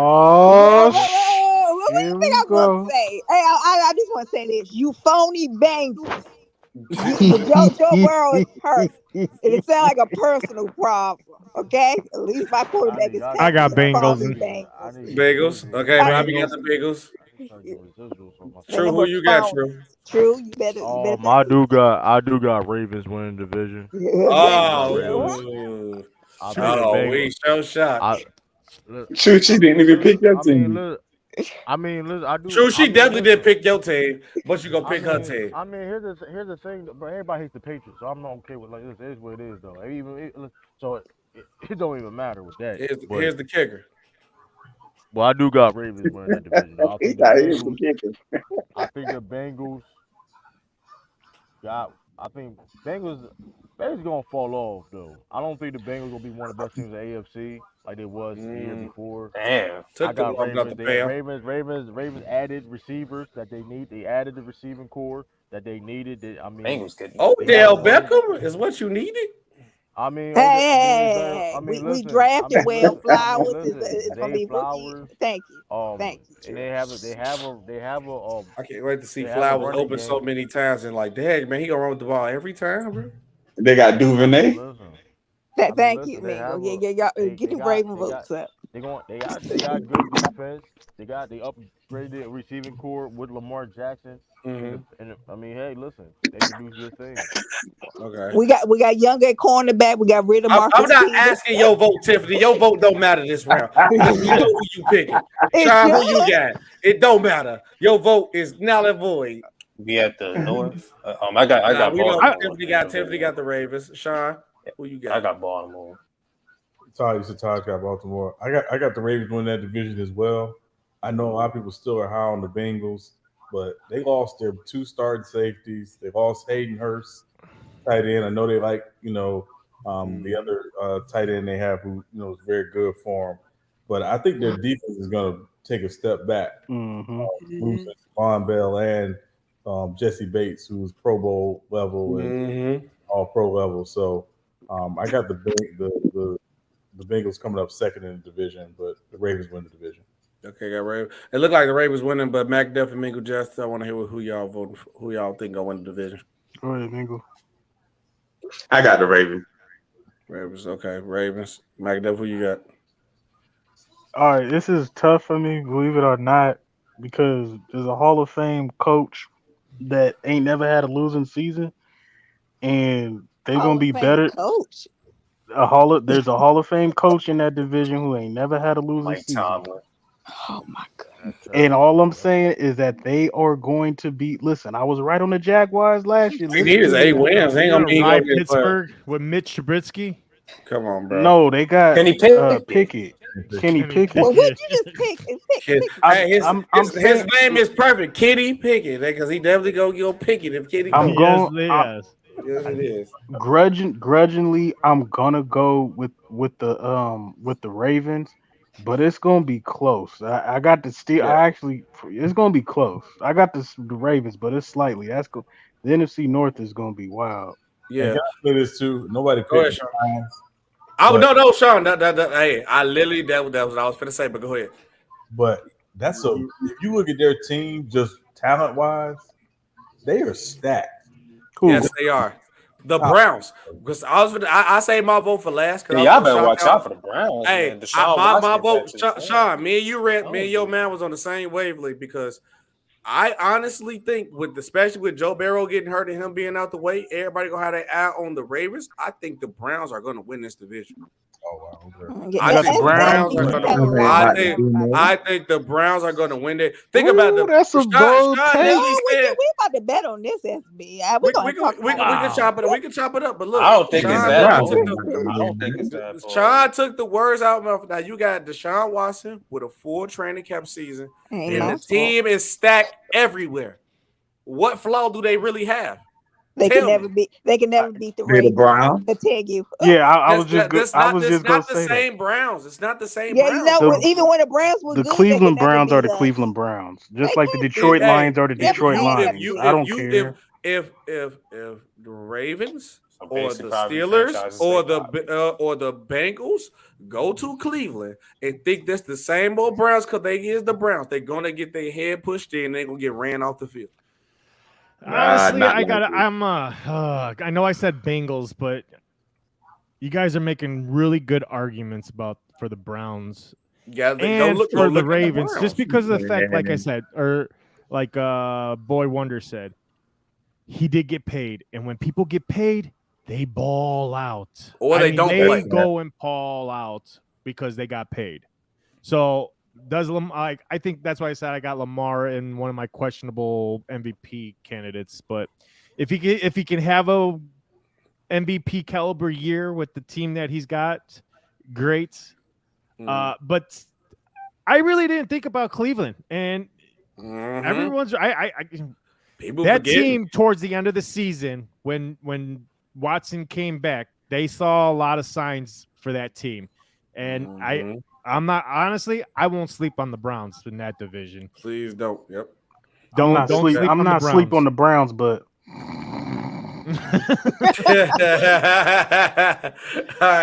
right, guys. We got the NFC West. We got to say division winners. We can all agree. I'm going last. Just how I told Tiffany. Your vote is non and void. You 49er. But I'm coming off the top row. We can all agree that the Cardinals are not the team that's going to win. So we can X out the Cardinals. They're the worst team in the league, bro. They're the worst. They're the worst. Honestly, better leave Kyler Murray alone. Can I save us the trouble? That man ain't gonna play half the season. He's out. Can I save us the trouble? Can I throw the Cardinals at awful now? You can also throw the Patriots in there too. Yeah. Oh yeah, I'm with you on that. Yeah, we go ahead and throw the and Houston and throw the Texans in there. Yep, throw the Texans. Wait, hold on.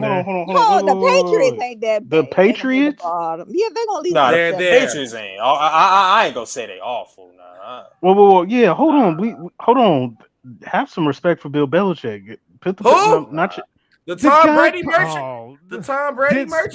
That is so dirty. I put the Patriots at the upper Hey, True turned this camera off for that. He felt that disrespect. Hold on. I put them at the upper so the Chargers are not off. So the Chargers are not awful then. If the Patriots are awful, which are the Chargers? They not awful either. We play off. I'm just saying. I'm just saying. If that's the case, then where the Chargers are shown to be just a team that's a great. We talk about this year. I would put the Chargers in the up and coming category. So what does okay? So the Chargers upcoming category, but the Patriots are awful. Make that. I'm kind of curious. I mean, y'all don't really got none that's exciting. Because of the division that they're in. The other teams built above them are a lot better team than the Patriots. We can all agree since Brady left that team, Belichick has not been the same. Yes. No, he has his offense. The offense hasn't. The offense. He's like a Brady merchant.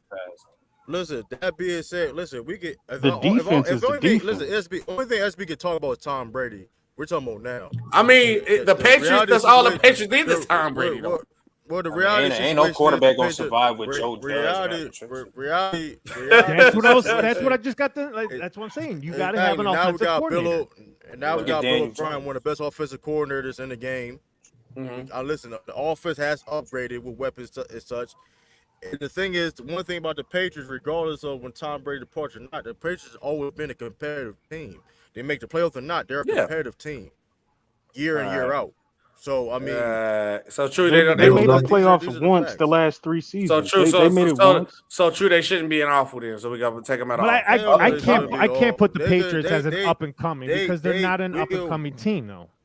I mean, technically we are up and coming because the Patriots are young. Believe it or not, they are. They made the playoffs once out of the last 3 years. Didn't the Chargers make the playoffs once out of the last 3 years? They haven't been relevant since Tom Brady left. We got a quarterback now. How are we being relevant when people talk about how I did this and that? All right, we can stop troll. We can stop trolling. Let's not do that, Mingle. We can stop trolling. True. Yeah, they're not listen, awful. Mingle. Okay, so ain't my fault that you the Patriots G League team down there in Atlanta. Would you guys agree? How long did that because y'all had Tom Brady? I bet y'all wouldn't beat us like that now. With Transmit Jones. We did a couple years ago with Mac Jones. Man, y'all ain't doing that. I'm giving Mac Jones a chance. Now they got Bill O'Brien. But yeah, though.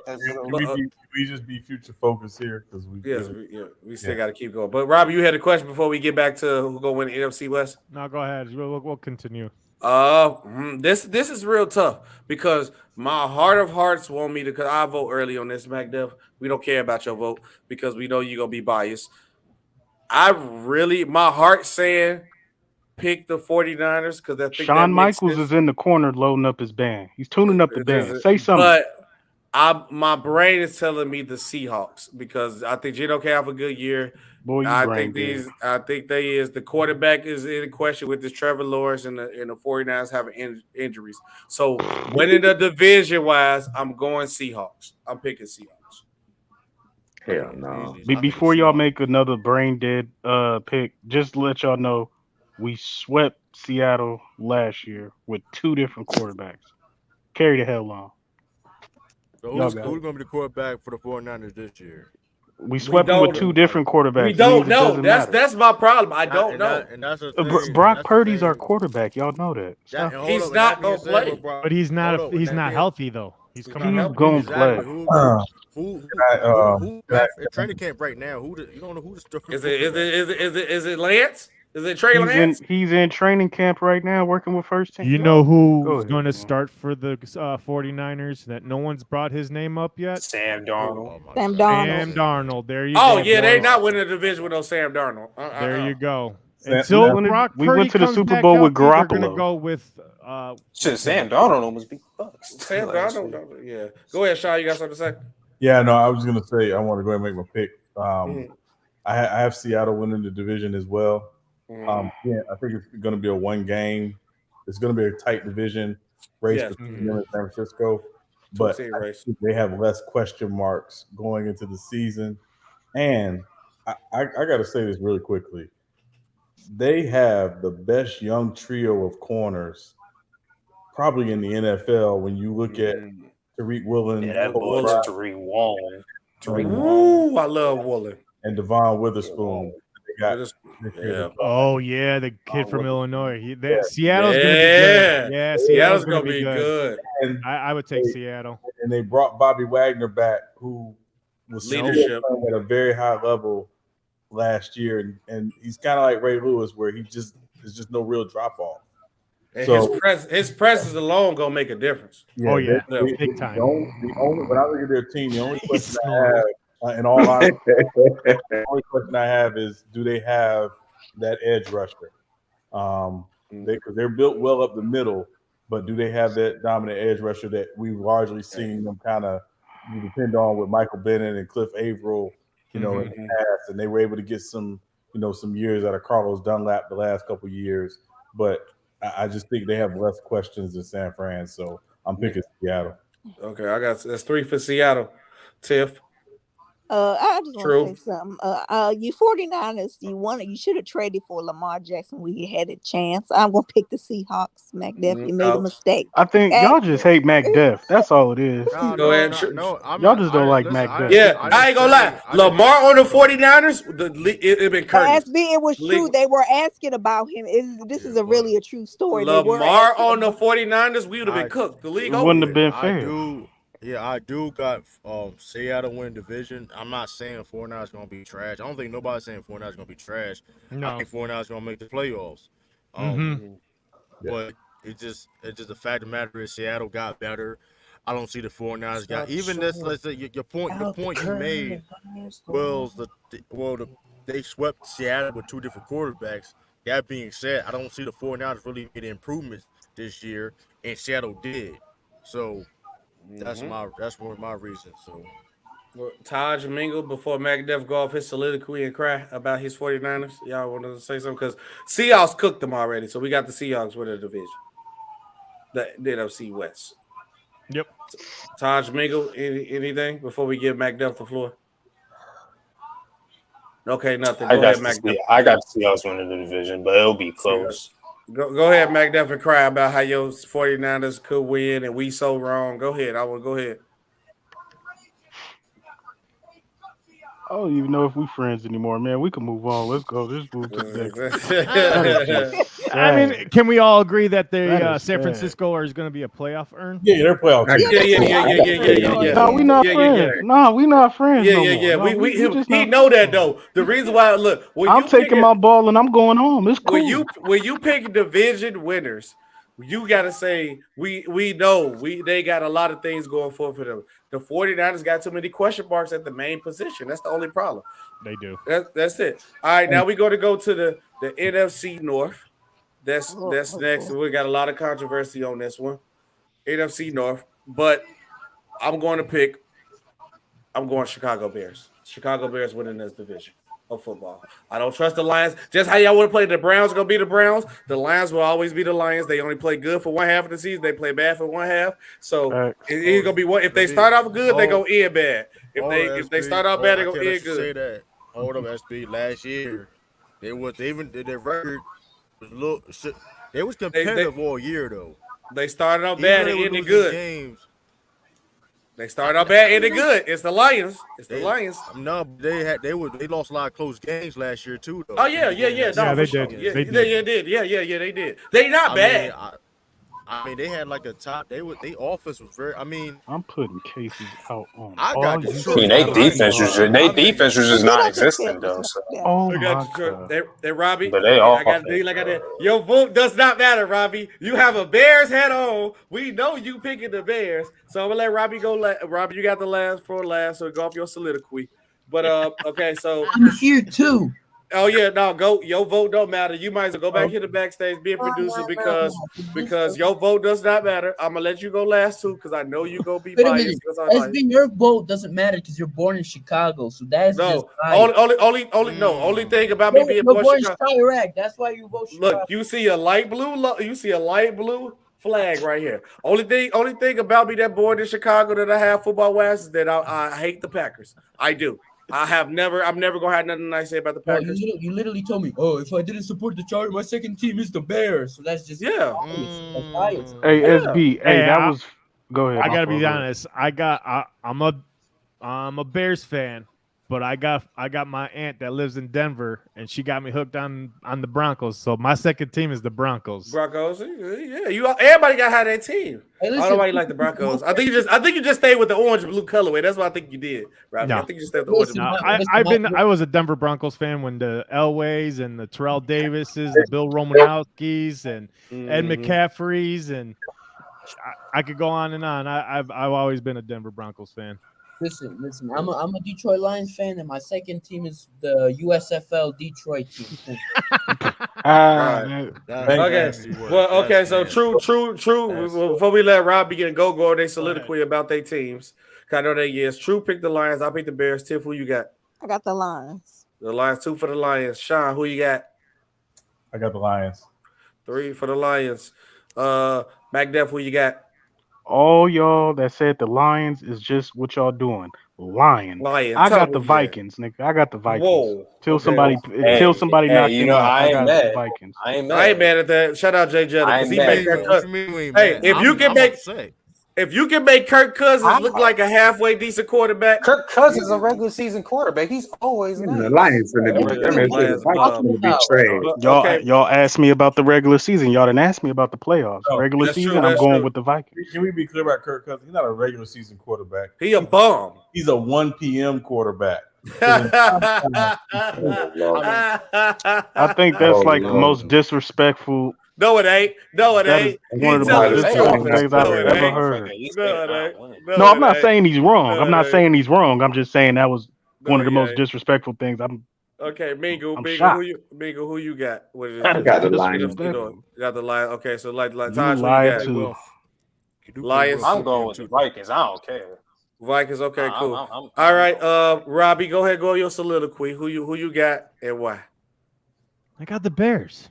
Thank you. The Bears. The only reason why I got the Bears is, it just makes sense. They have the second easiest schedule. Thank you. I mean, they boost up the defense. You got Detroit. That's always going to be Detroit. Green Bay's got question marks. Minnesota, they play good in the regular season, but they fall apart in the playoffs. Like Kirk Cousins is not a playoff quarterback.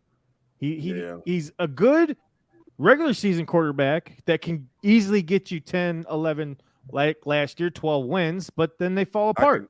I'll never call Kirk Cousins good. I can't do it. So with that, I'm gonna stick with the Bears. They have the highest ceiling, and they're gonna win that division. Yep. All right, go ahead, Sean. Real quick about the Vikings. I think people really are not giving enough ranking teams credit to what Dalvin Cook meant to that offense the last few years. Mm-hmm. And that too. Alexander Madison is a solid running back. He ain't Dalvin Cook. So, and I know they got T.J. Hawkinson, who he's really good tight end. Justin We know what Jay Jettis is. They drafted Jordan Addison out of USC. Jordan Addison. Their offense is good enough for at least 8 or 9 wins. Kirk Cousins finna be slinging that thing, man. Well, I mean, Kirk Cousins. If he is, and I'm playing against him defensively, thank you, because he's going to give it to you. Yeah, he definitely will give it to you. He definitely will. He definitely would. The overuse of pause. Give it. Hey, Sean, just use the good words of Rick James. If you are, if you on deep, if you on defense and Kirk Cousins on offense, he gonna make you look like Rick James because he gonna give it to you. Give it to me, baby. That's all he gonna do. He gonna give it right to you. Pause play. How you want to put it? Crazy. That was crazy. Rick James statement. That is a Rick James statement. Yeah, go ahead, go ahead on your soliloquy about your Lions. Yeah, they won, so you only got to do all that. It should be real quick. I got the Detroit Lions. Yeah, so we don't want to hear that. I don't want to hear that. Go ahead. Go ahead. You want to know what's so crazy? This guy's favorite trade. Yeah, we ain't friends no more. A 28-point lead. A 28-point lead against the Jaguars. Go ahead. All right, first things first. Detroit Lions are gonna win this. It's gonna be close between the Bears, but the Detroit Lions got it. Our Lions, we improve our offense and our defense. We've improved it not by the biggest, I felt like we could have improved our defense a lot more, but we still improved it to a good level. So yeah, we're gonna destroy the Bears and the Chargers. Chargers suck. That's crazy. All right, crazy. It's true, but go ahead. All right, going to the next NFC division, the NFC least, who actually like the NFC beast, but they will return as an NFC least again. I don't think nobody got to argue this. We all got the Eagles. Do anybody pick up the team? We're the best division. We're the best division in the conference. Todd, your vote does not matter. You are a Giants fan. We do not care about how you feel. I don't even have the Giants winning the division. I have the Eagles. I know, because y'all suck. We know that. We know it's not. It's not the Eagles all the way. Get out of the chance. But fly, Eagles, fly. Who got we the gonna Eagles? improve, but the Eagles are winning the division. Who got the Eagles? Everybody got the Eagles. Okay, so with this next division, the worst division in football right here, the NFC South. Can we just all agree just to throw this whole division off when we can just move on, or do we have to rank them? We got to rank them. I got the Falcons. So I had the Falcons winning the division as well. Why? Yes, and I'll tell you why. Do you know how trash the NFC South is, SB? I said put the whole division in awful. Yeah. Well, I mean, you can't put the whole division off because somebody has to win the division. 7-game win. It's division. wide open. Yeah. Now that said, look at what the Falcons did defensively in free agency. They did snap. They loaded up, and I think Bijan Robinson, while everybody talked about them taking it back in the top 10, he is going to make life so much easier for Pitts and for Drake.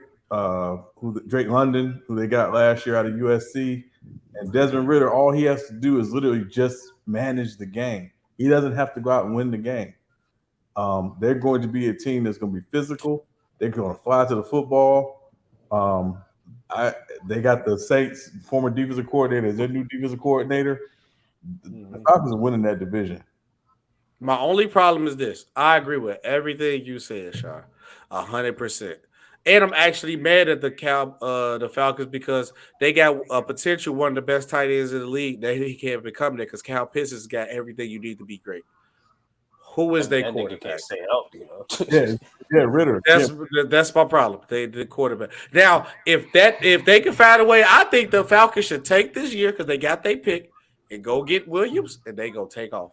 I think they need to take this year, get their quarterback and call it one. That's just me. That's what I would do. I got the Saints. I think the Saints is the safest. I got the Saints too. Yep. I got the Saints too. Saints is the same. I think Derek Carr's got a lot to prove with this new team. I think he's gonna ball out. So I think he just couldn't be coached by Daniels in Las Vegas. And I think under the new change of scenery, a new team, a new head coach, someone that can guide him. I like what Saints' head coach. What's his name? Dennis Allen. He sucks. Dennis Allen, yes. And I think he's a perfect fit for those two. I think those two are a perfect fit. I think Derek Carr resurrects his career. I think he's going to have a good year this year for the Saints. I got the Saints winning that division. He drafted Derek Carr, so that's understood. Yeah. But I'll tell you who Dennis Allen is. He's Wade Phillips. Great as a coordinator, but couldn't manage a damn Dairy Queen. Man, Dairy Queens be busy this time of year, so I don't know. It's kind of hard.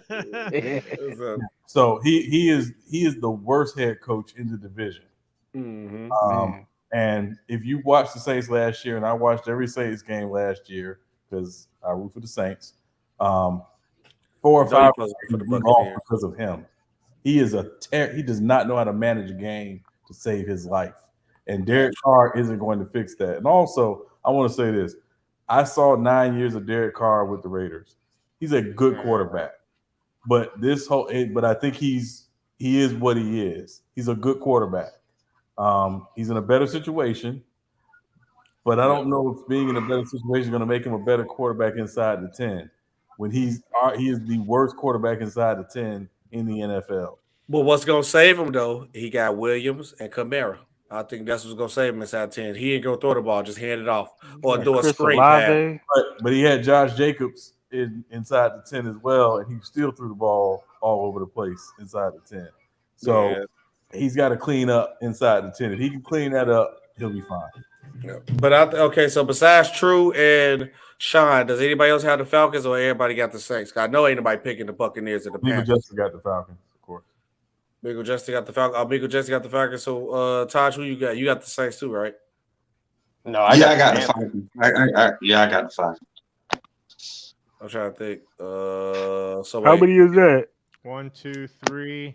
1. I said I got the Panthers winning the division. Oh, you got Panthers? It looks a little fresh. He's going off a limb there. He's going off the ledge. All right, let's go ahead and get Taj up out of here. What the hell he talking about? I don't know what's going on. So continue on the show now. The Panthers. I mean, I don't know. Maybe you see something else. He said he taking the Heisman Trophy winner. I got the Saints. Robbie got the Saints. True got the Falcons. Tiffany got the Saints. Sean got the Falcons. Mingle got the Falcons. So it's 3-3. MacDev, you are the deciding vote. Saints, Falcons. Who you got? Buccaneers or the Panthers?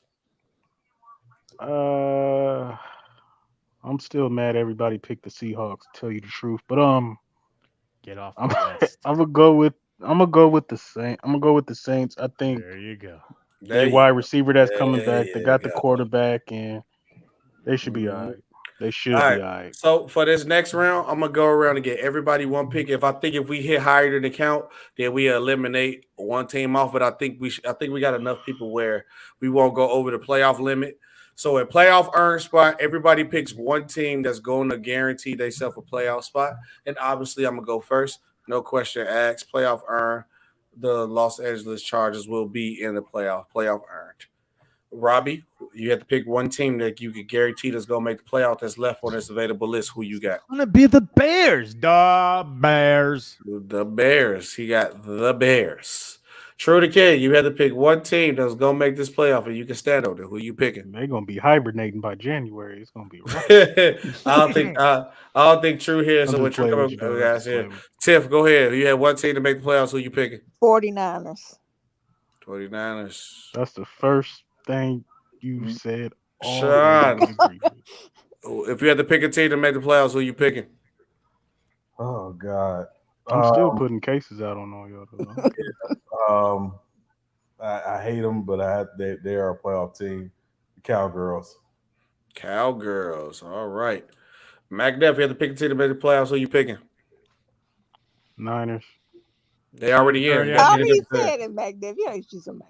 Oh, I gotta pick somebody else. Yeah, I didn't know on the that. list. I mean, unless you want to waste your vote on the Niners, that's fine. No. Let me look at it. Hold on. We're at the NFC. Oh, y'all got the We're at Yeah, the y'all NFC. tripping. Y'all got the Buffalo Bills out of here. Yeah, put the Buffalo Bills in the playoffs. We're at the NFC limit for playoffs. Y'all tripping.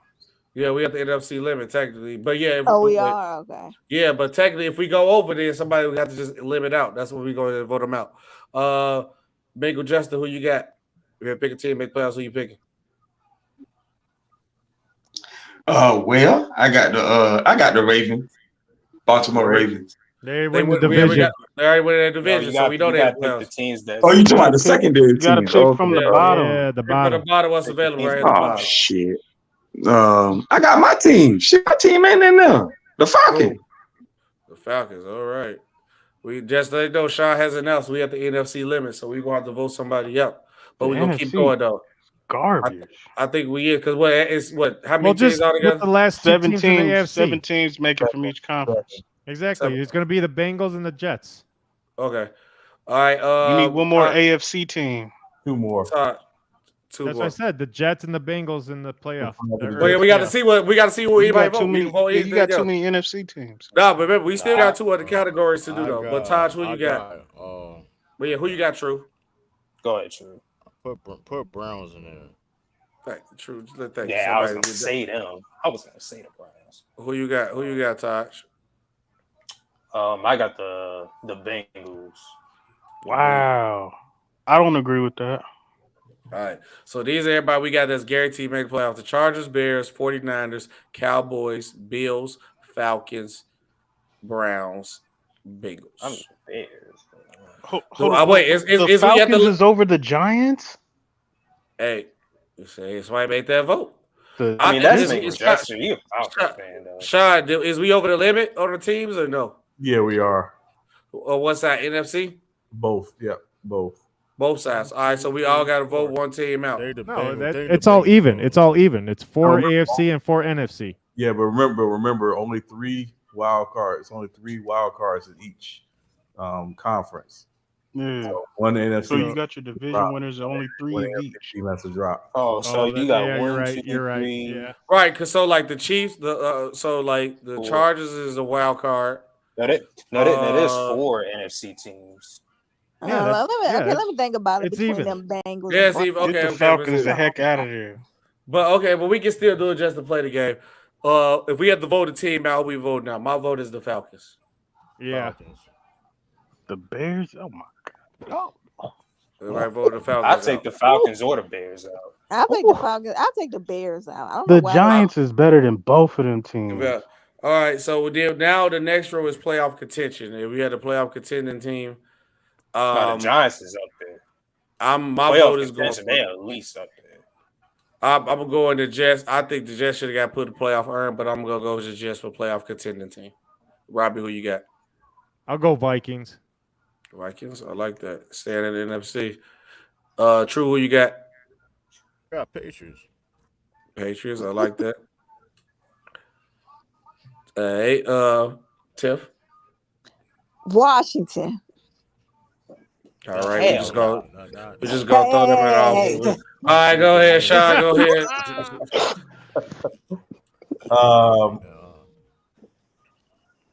Giants.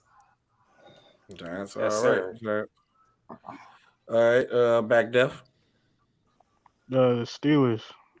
Steelers. I respect it because of their coach. Beagle.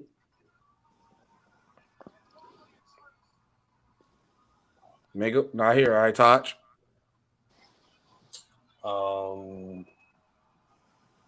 I put the Packers up there. All right. Todd. But y'all want to laugh at Washington. See? What? Todd want to I'm get laughing kicked at out. that. Listen to you. That was crazy. All right, so I'm gonna go and do this for everybody. 'Cause I know y'all really love this, so let's go and put the Raiders in awful before we do anything. Carolina on the awful. Hey, Jimmy Garoppolo ain't gonna be awful. I don't know about that, but my vote for up and coming team is I gotta go to Indianapolis Colts. I'm a big Anthony Richardson guy. Yeah. Now since we got that many teams, if you want to make the same pick, that's fine. Or you want to make a pick for a team that's already picking other categories, you can. Just make a case for a team that you think up and coming and you like. And tell me what you like about them. I like Anthony Richardson. I think this guy can be the next big thing at quarterback, maybe the next Cam Newton of a quarterback. If he is used right, I hope the Colts don't rush him in, which they might do. And I hope they don't get rid of Jonathan Taylor because I think that will be part of his development. But I think in the next couple of years, if they play the Anthony Richardson card right, I think that'd be good. If I had to pick a team for up and coming, Robbie, you can pick any team. I agree with that. I'm gonna have to go with the Panthers just because the up and coming of Bryce. Actually, you know what? You're right. Take them out. What the fuck am I talking about? I'm gonna go with. Run away, Magda. Go ahead, Robbie. So up and coming. Yeah, up and coming. Who you think gonna be good in the future, or just what you like about them? That's you honestly, I'm surprised you just ain't say the Bears because what the rules y'all made. Oh yeah, okay, yeah, up and coming. I mean, yeah, Bears up and coming just because of the direction that they're going in with Justin Fields and everything. Yeah. Go ahead, True. I know you finna go ahead and talk about how Bill Belichick finna resurge them like Frankenstein. Go ahead. Nah, I'm not talking about. Forget. Why we got we go do some surgery we do some surgery. Why the Titans not in the playoff contenders? Nobody picked them. We got Steelers. Like, I take Washington out of the playoffs and put Tennessee. Wait a minute here. Nobody picked them. Titans is better than the Steelers.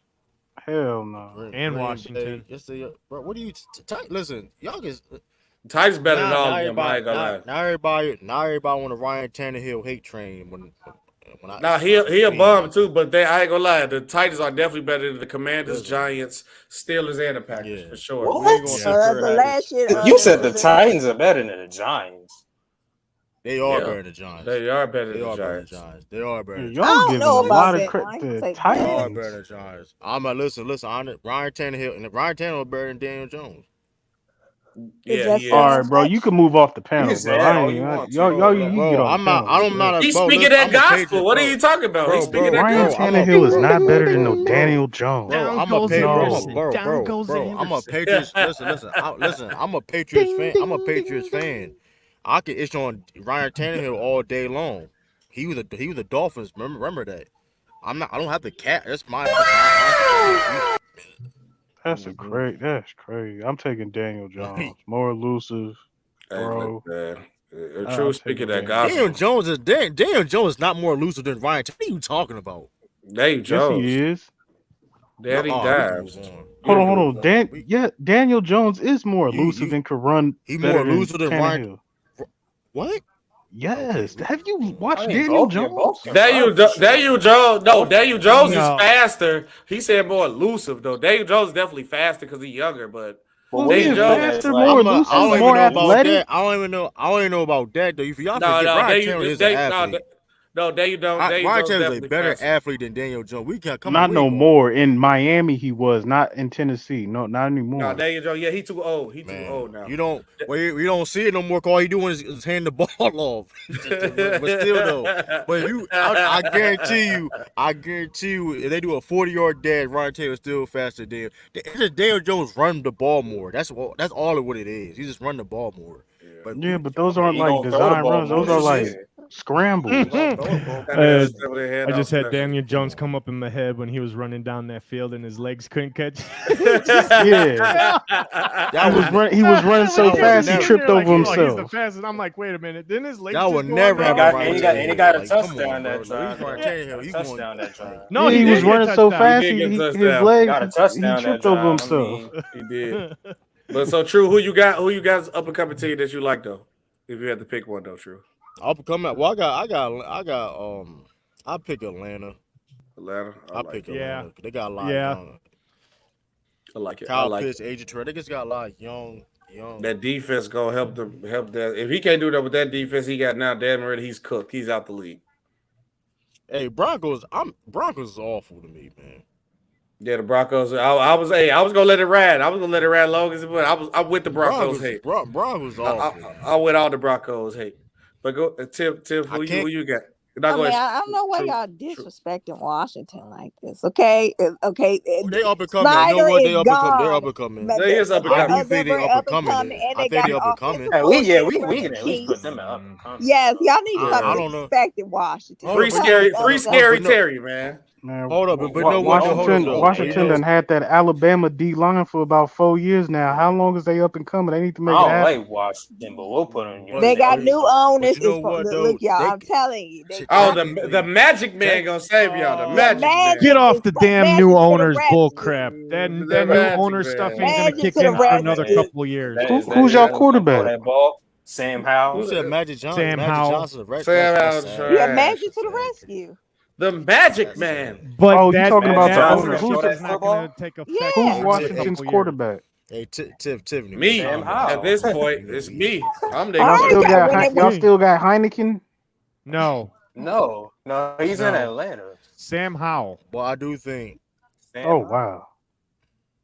Nah, but you know what? The Washington can make they are technically a playoff contender because I think. Listen, I ain't be rude to be honest. NFC Lease is back. I'm trying to tell y'all, NFC Lease will be back. They was in the playoff contention last year. That's what I'm talking about. They was in playoff contention last year. I like they some bums. We knocked them out the playoffs when they came to Frisco. I ain't saying I guess, yeah. But go ahead, Sean. Who you got as up and coming, Sean? Who you got? Who you liking? Who you like, man? To me, it's the Panthers. Panthers. Okay, I respect that. I think Frank Reich's gonna have that team. Maybe not this year, but by next year, they're gonna be a real threat in the NFC just because of that defense. And you give Bryce Young a year, they're gonna be a real threat. So Panthers. All right, Mike Duff, who you got up and coming? Why y'all give me? I'm taking the Titans then. Shit, y'all. No, you can pick anybody. You can pick any team that you that's want. Up and coming. That you feel is up and coming. You can pick any team. I'll go with I think the Falcons. Falcons. I think the Falcons is up and coming. Okay, Mingle. Mingle's not here. All right, Todd, who you got up and coming? Out of these three teams, I'll put the Titans up there, up and coming. Titans, all right. Titans. All right. So we get through all the lists. I got a question, and one of them I'm happy about, and anybody can answer on the panel. Why did the Broncos and the Rams get left off? And if they need to go somewhere, please somebody tell me. Well, I was just going to get to the Broncos. Rams should be up and coming at least. I think the Rams and the Broncos are like on the line of up and coming and awful. Yeah, up and coming. I put the Rams up and coming. I gotta raise my hand. I'm sorry. Did Aaron Donald retire? No, he didn't. No, he's still there. He only one man. He only one man. Right. Healthy Matt Stafford, healthy Cooper Kupp. I mean, is he going to give Matt Stafford another one of the best coaches in the league? Stafford's shoulder's shot. I wouldn't necessarily put the Broncos in the awful just because I have a guy out there and he sees a different Wilson than he did last year under Nathaniel. Now, is that because of Sean Payton being there now and taking control of that situation or taking control of that team? I don't know. But from what he's telling me is that Sean has got this team believing that they can compete with Kansas City this year. That's why I have them as an up and coming. Because I'm not necessarily going to count them out. Do Russell Wilson still got his office? Do he still got his own office? Because if he still got his own, okay, it's gone. Okay. All right. Well, no, he's no. If he still got his own office, they cook. No, because what's going on with Judy? Jerry Judy's he's not a. No, I think Judy's good. What, he hurt? No, Judy's there. It's they lost Tim Patrick. That's who they lost Patrick, ACL I think, or no, Achilles. The running back? The wide receiver. Wide receiver. Oh, no. He's their third receiver. Okay, yeah. I don't know. Says Lou don't like that. The Titans up and coming. He don't like that. Citizen, look, we tried to vote for them. I'm gonna say a bold take real quick because I don't real quick. Y'all don't have to chime in. But the Rams, they not only had a Super Bowl hangover, they were hurt. Y'all are. This is my bold take. They'll have a better record than the Seattle Seahawks. They will not. That's my bold take. I don't know about that. I think let's go and get back to the division. I think the I Rams know have a my better year division. than last year. I'll be damned if Geno Smith. Yeah, okay. Geno's, all right, yeah. All right, so look, we could do a little surgery on this list a little bit. We got I got a couple over. Can I ask real quick? Yeah, go ahead.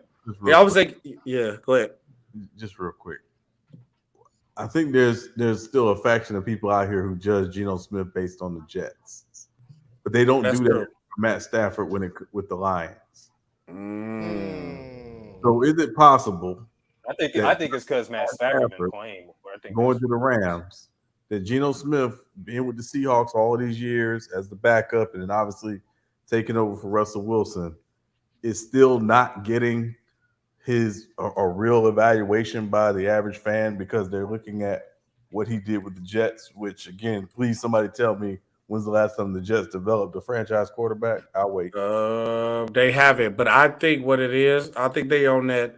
We see you do it 1 year. Let's see if you can do it again. If he do it again this year, I think they'll believe him. I think they just think he had one good year. That's what I think. Because they think he's due for regression this year. That's what they think with Geno Smith.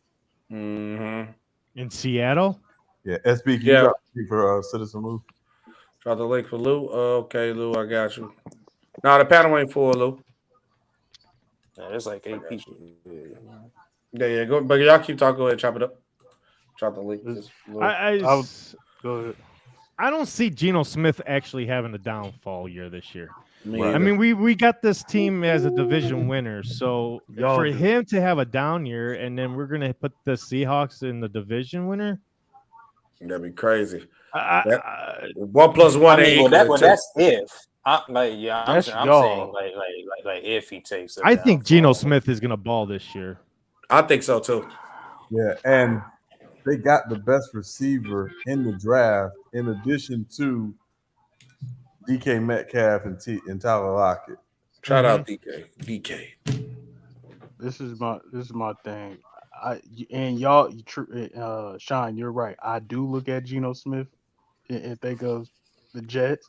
I think of the Giants. I think of West Virginia.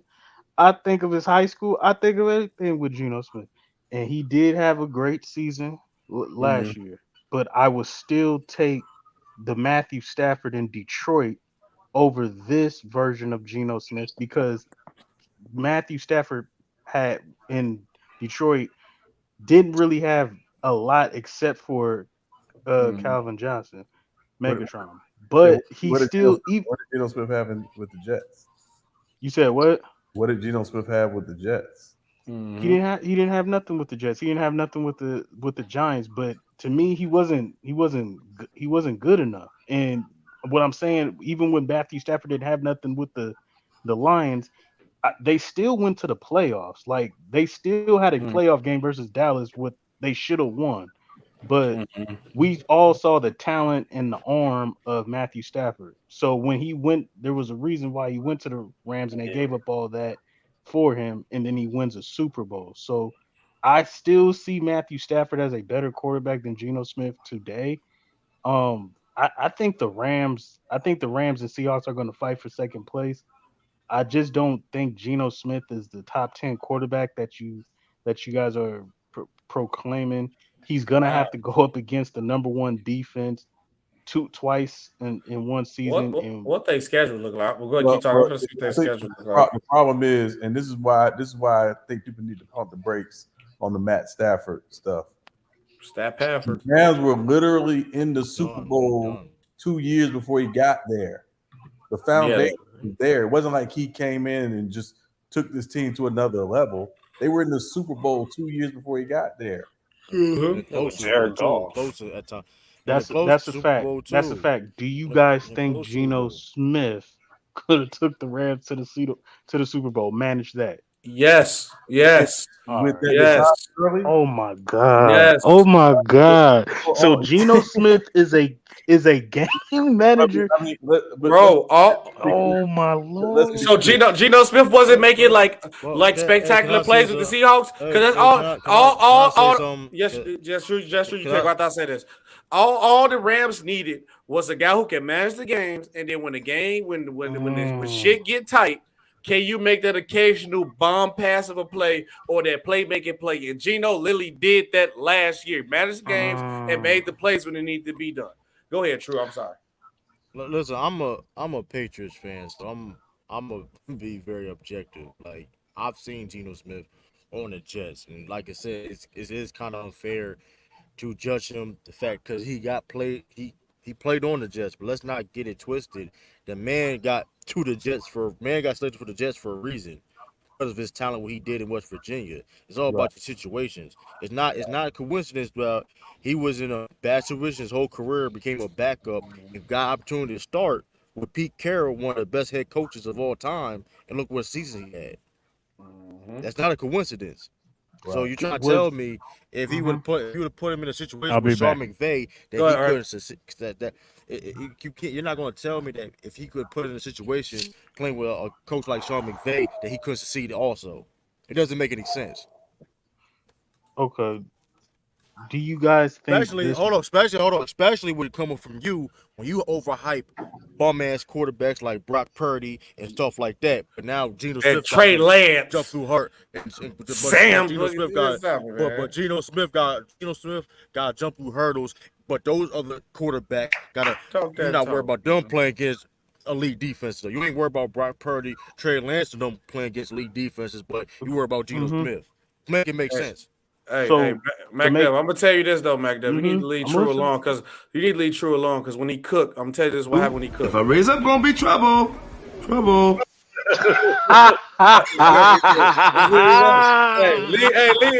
that man alone when he cooking, man. It's gonna be trouble, man.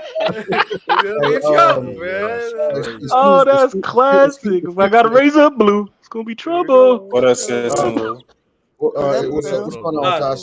Hey, he did say Lou. Lou finna raise up because the Titans. Exactly. Let me play it again. Hold on, wait, Lou. Before you go, let me drop it again. Go ahead. Lou, if I raise up, gonna be trouble. Trouble. What's your problem, Lou? What's your problem, Lou? What's wrong, Lou? I mean, listen, it's not even like okay. Listen, I understand that the Titans season wasn't that great, right? But I'm just like, I'm looking at who you got above the Titans. That's what's just killing me. Like, so I can't see it that much. So it says it's kind of blurry. So it says up and coming. Is that playoff contenders? Playoff contenders, playoff earn, division winners. Okay, so how the hell? Okay, so how did the Browns? Before you go, Lou. Wait, the Browns, you wildin', but I literally said the Titans are better than Washington, New York, and the Steelers and the Packers. I was on that side. That's NFC though.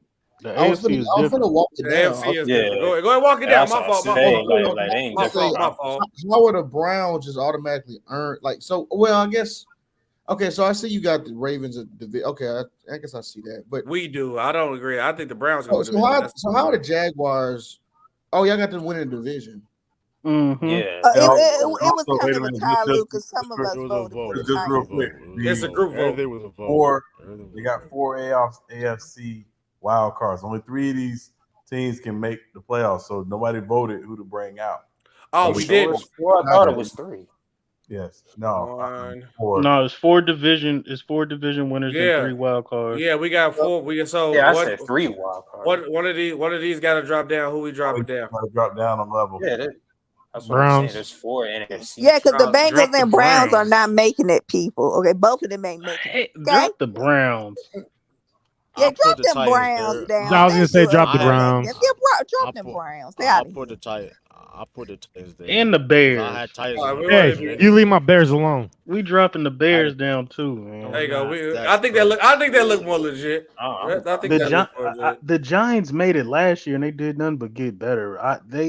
I got the Giants making the playoffs again. I think they look more legit. Put the Browns up top, put the Ravens in playoff. But I wish you would. I wish I was here. So Titans up and coming. The Giants won a playoff game last year. The Titans is picked last. So what I was doing though, Luke, after we voted on division earned, and I gave everybody a vote for which one they want to pick for each row. Then we could now we on that voting stuff out, or we gonna try to change stuff around together. The Lions winning the division. I can't tell you who did it or what happened when it happened. But So let's put some context. I mean, the Titans were 7-1 before injuries, and they, I mean, almost, it's only good in horseshoes. I know, right? And hand grenades, but I mean, the Jaguars beat a third string quarterback off a bullshit play to get the division.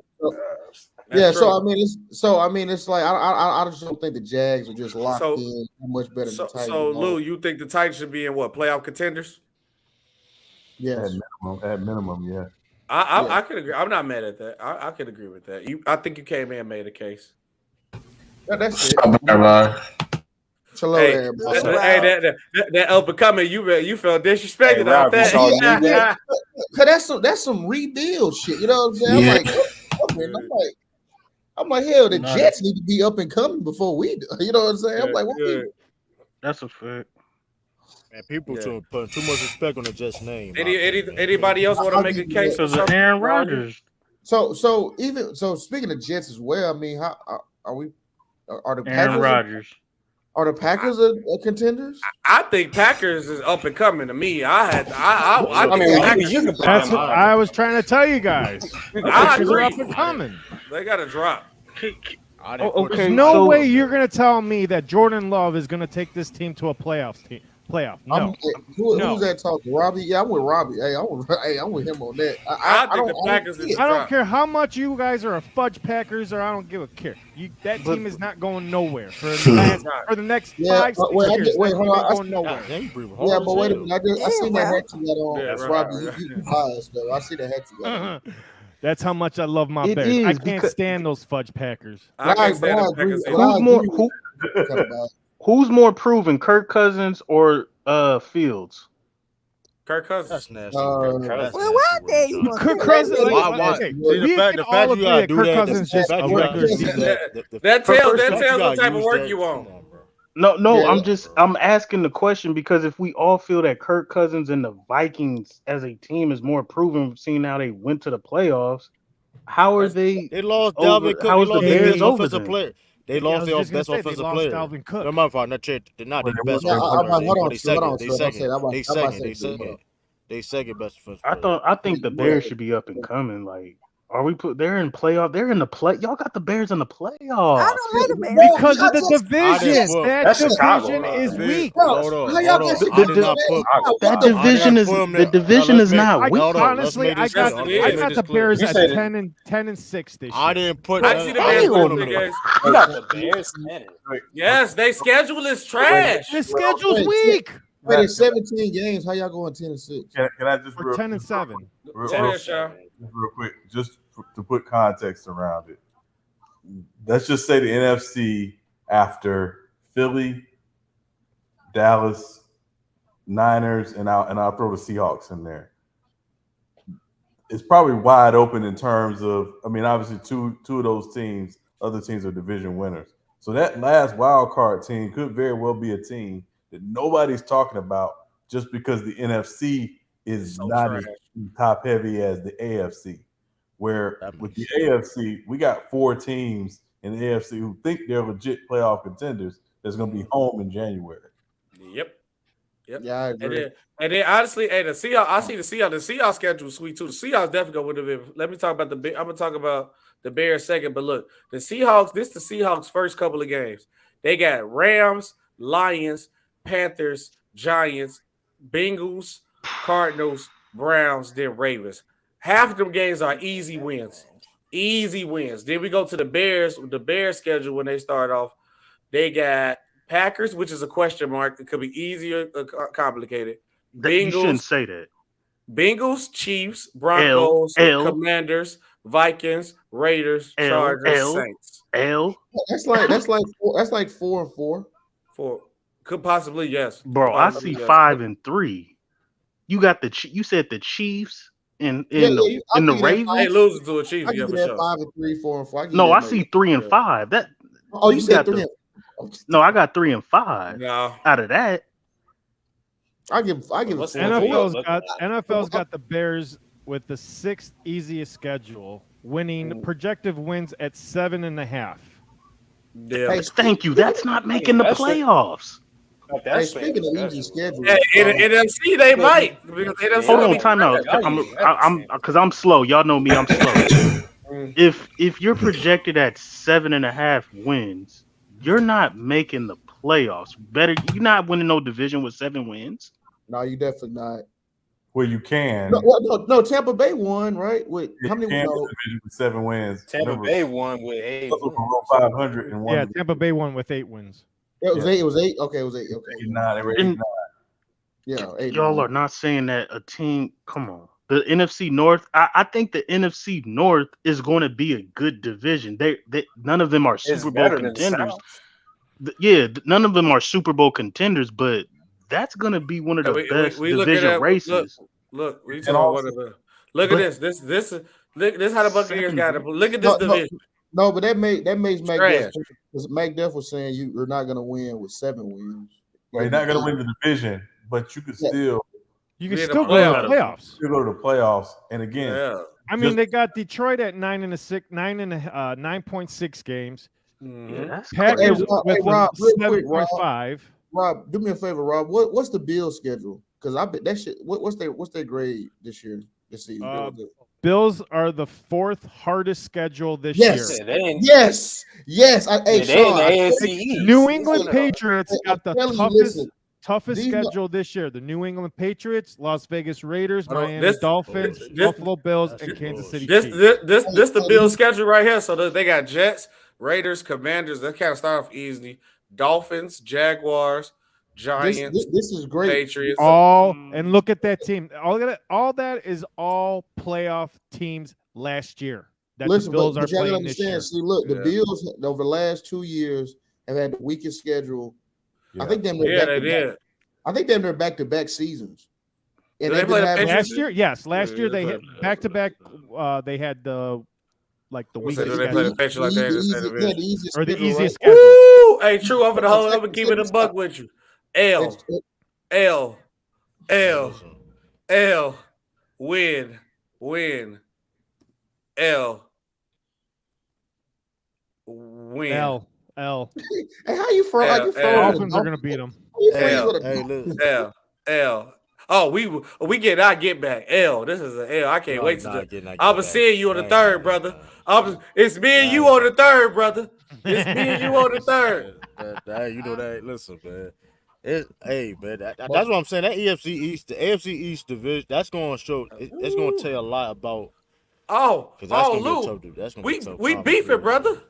See you on the 17th, Lou. I didn't know that we was like that. See you on the 17th, Lou. East is going to be the toughest. What Lil Durk say? This ain't what you want. I'm how I see it. So hey, Lou. Go ahead, Rob. Lou, I'm on the road. They gonna look at that game. They're gonna look at that game tape or like the page. Like you gonna look at that game to the page. God damn, I think you want to slow down some more. Oh no, we can do it. Look, we can do it. Let's go ahead. W. Come on, you saying that shit too easy though, bro. L. Lost. W. Lost. Robbie, we gonna have beef. You can have that preseason. I'm talking about the Chiefs. You guys can have that little preseason. Let me see. Is this in Chicago or LA? Oh, it's LA. I was gonna say, we definitely win. It's W. Then we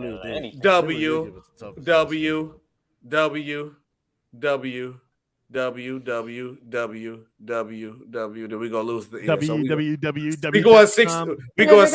Wins was that, nigga? 16-1. MVP season. Hold on, you gotta lying now. Now you going too far. So you gotta go through the last time we played you got blown out 17-34. Now come on. You like how I won money on that game. I remember. Drew King TV. So here's a stat for you guys from last year. Of the 7 teams that actually had the easiest 2022 schedules, we winning. 6 went to the playoffs. Eagles, 49ers, Jaguars, Cowboys, Chargers, and Chiefs. Of the 7 teams that actually had the hardest 2022 schedule, 2 went to the playoffs, Dolphins and the 29. Bengals. Of the 11 teams that actually had the hardest schedule of last year, only 3 went over their win totals, the Bengals, the Steelers, and the Jets.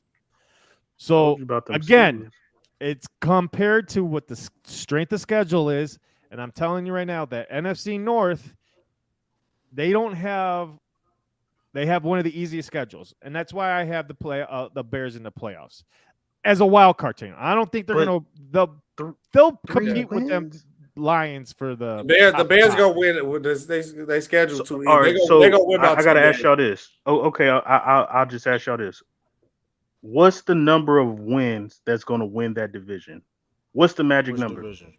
The NFC North. I just said they have the Lions at 9 games, the Bears at 7, the Packers at 7, Minnesota at 11, 8. So they got the Lions winning the division with the Vikings second.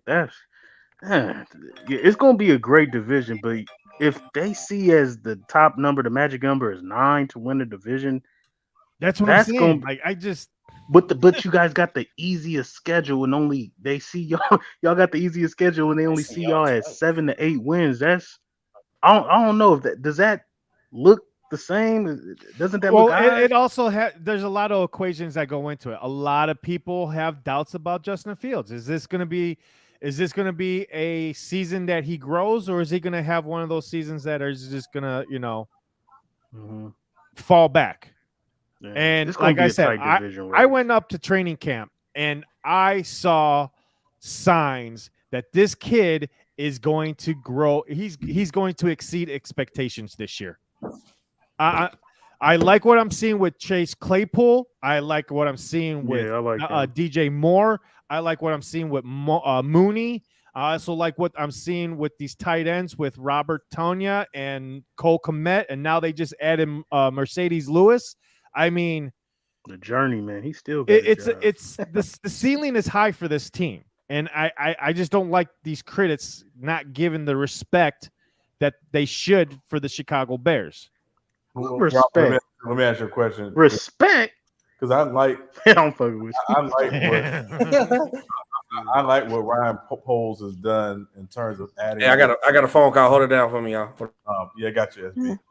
I like what he's done in terms of adding more pieces. I thought the DJ Moore steal was just absolutely great. Mm-hmm.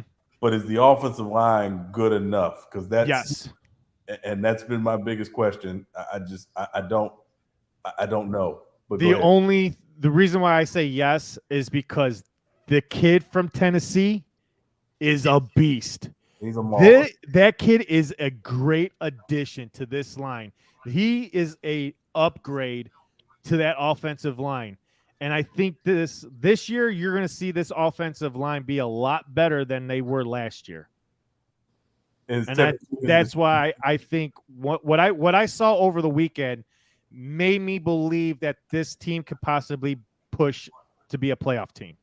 Is Tevin Jenkins still there, or is he gone? He's there, but they move him to the right tackle.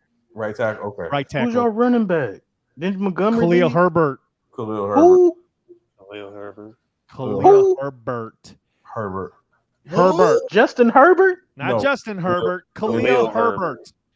Man, David Montgomery went to Detroit. He's a better upgrade than David Montgomery. Yeah. You guys can have him. Detroit can have him. They'll stay doing that, man. Because he can't. The one thing that I saw from David Montgomery was he couldn't stay healthy, and I think that's why they moved on from David Montgomery, is because he couldn't stay healthy. And it goes back to our conversation with the running backs. You know, they used him a lot. David Montgomery. The Bears used David Montgomery a lot, and I think that's why they had to kick the tires off of him. I think he used up too much of his usage. So again, you go with a younger group of running backs with Khalil Herbert, and you move on from an older running back like David Montgomery let him go to a new team. Maybe he revitalize it. Going to a new team, he can get have a fresh start, man. A fresh start. Thank you. I was going to try to say revitalize his career. I can't spell that word, so I got to say. But anyways, yeah. So don't ask me to spell. Maybe Detroit is a good fit for him, but I think the Bears saw that they overused him, and it was time for him to go, and that's why they shipped him out, or they let him go. Yeah. I think y'all got the talent. The defense, I don't have no question marks about the defense. I think the secondary is going to be good. With Eddie Jackson, with Kyle Gordon and them. And your corners, man, they're nice. I don't have no questions about Justin Fields, your quarterback, neither. Well, and then the other thing for me, when I watch Justin Fields, and I don't know if this is a function of Justin Fields, but I would really like to see Getsy take some of what the Eagles did with Jalen Hurts the last couple of years and implementing that in the offense. Because you're going to see that this year. Again, I didn't see it last year because again, I thought Fields was oftentimes kind of asked to play a little too much hero ball. Well, he didn't have any good receivers, so he had to play the run game. He had to extend the play. Yards? He had to use his feet and be the runner. He did. But now that like I was saying, he's got receivers now. He's got an offensive line, and I'm just saying, don't sleep on Fields because this kid, they're actually, and I think you made a valid point. I think they are taking the Jalen Hurts Justin Hurts way. Like following that formula that they got going on at the Eagles. And I think that's what you're going to see with Fields is he's going to stay in the pocket more. He's going to throw the ball downfield. And then if he doesn't see stuff down the field, then you're going to see him use his legs more. Yeah. I think everything you're saying is good. Like I said, I have no question marks about Justin Fields. The division, to me, it's like whoever wins the division or whoever doesn't win that division, I don't even think they're going to make the playoffs because I feel that the Giants, the Cowboys, and the NFC East, they're going to have more wins than the second place in the NFC North. That's just sort of how I look at it. But I mean, I could be wrong. We never know what's going to happen. That's just how I'm looking at it. But we'll see. I can't wait till the season, man. It's interesting because they got Dallas with 9.5 games.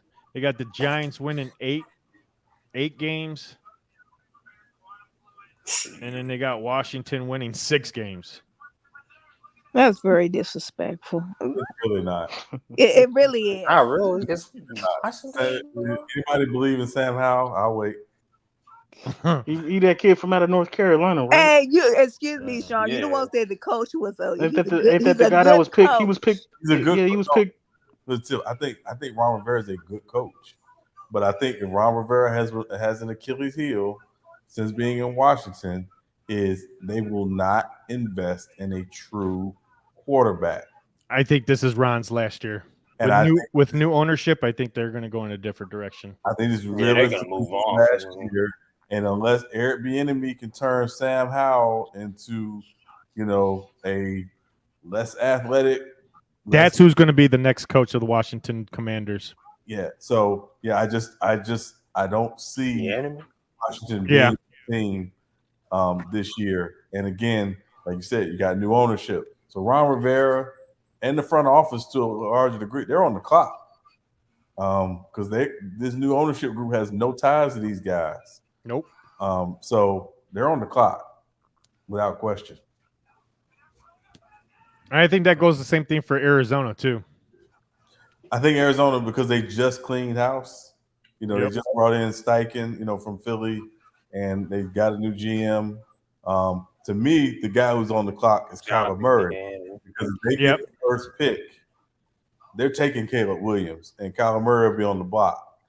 So I think actually they also Kyler have Murray, 2 first-round picks too. Yeah, they got 2 first round because they got Houston's pick as well. So they got 3 top first rounders. Yo, bro, them niggas can get Caleb Williams and Marvin Harrison. Marvin Jr., Harrison. Bro. Yep. And that's what they're projected to go and get. I think NFL put a early 2024 in the future draft projections, and Arizona's got them. But yeah, that'd be nasty. Though. Yeah, I hope they do get Marvin Harrison because Hollywood Brown gonna be without a job. Get the hate out your heart, you little bum. Honestly, I think Kyle Murray's NFL career is over after this year. I don't think anybody picks him up. I don't think anybody takes a chance on him. Man, the Washington would take a chance on him. I think they would do that mess. I think if you're a team like Washington, and you can take Kyler Murray, and again, the cap hit belongs to Arizona, so you're really only paying his base salary because they've already paid a huge chunk of his signing bonus with his new deal that he signed last year. That's right. So, they restructured his deal. Yeah. So I think Washington, a team like Atlanta, if they feel like we can, with the team we have built, Kyler Murray can come in and kind of fill in if they don't think Ritter's the guy. So I think it'll be a couple spots that'll look at him, but for the most part, I think a lot of these teams kind of already have their quote unquote their guy. So do you see him as a good fit for Tampa? If Tampa doesn't get Caleb Williams, I could see it. I can tell you, I live in Tampa, and I can tell you that culturally it would not work. To be frank, because I know the history here in Tampa with the African American quarterback. Oh, so okay. they're not overly excited about that, So, and I'll leave it. They'll draft Caleb Williams. They'll draft Caleb Williams. Oh, for sure. but he's on the clock. But he's on the clock.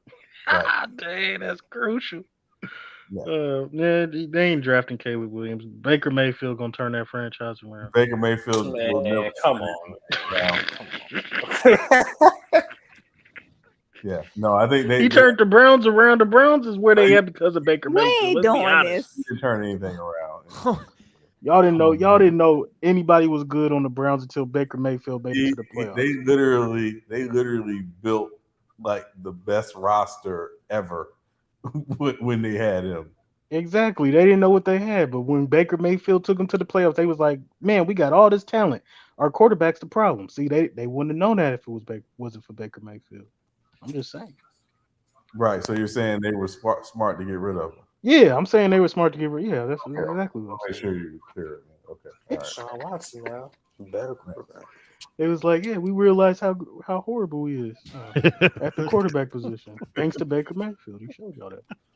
Yeah, he's gonna turn around that franchise. Tampa? I'm just trolling, bro. Yeah, what I was gonna say. they're going with Trask. But back to True. Oh, they go.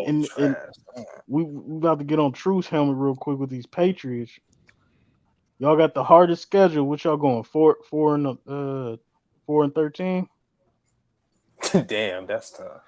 I don't think True right there. I don't think he probably stepped away back there. Oh, there you go. He's probably eating a bowl of soup. Listen, man. I understand that like a lot of people that talked about the Patriots don't really know football like that. You know what I mean? Listen, at the end of the day, y'all wish y'all had Trey Lance instead of Mac Jones. Listen, we do got one of the hardest schedules. I'm not guaranteeing 7 wins. They got them winning 7 games. I mean, listen, we won 8 games with one of the worst play calls in football history, and Matt Patricia. Hey, let's not get it like let's not like ain't no quarterback gonna survive under Matt Patricia and Joe Judge, man. Listen, Joe Judge? Oh wow. Listen, we had the worst play caller in football history. He was a quarterback. One of the worst. Right. Matt Patricia need to be on defense. Look where he at now. Exactly. Back on defense. So listen. So the fact that we won 8 games last year, we had one of the worst play calls in football history.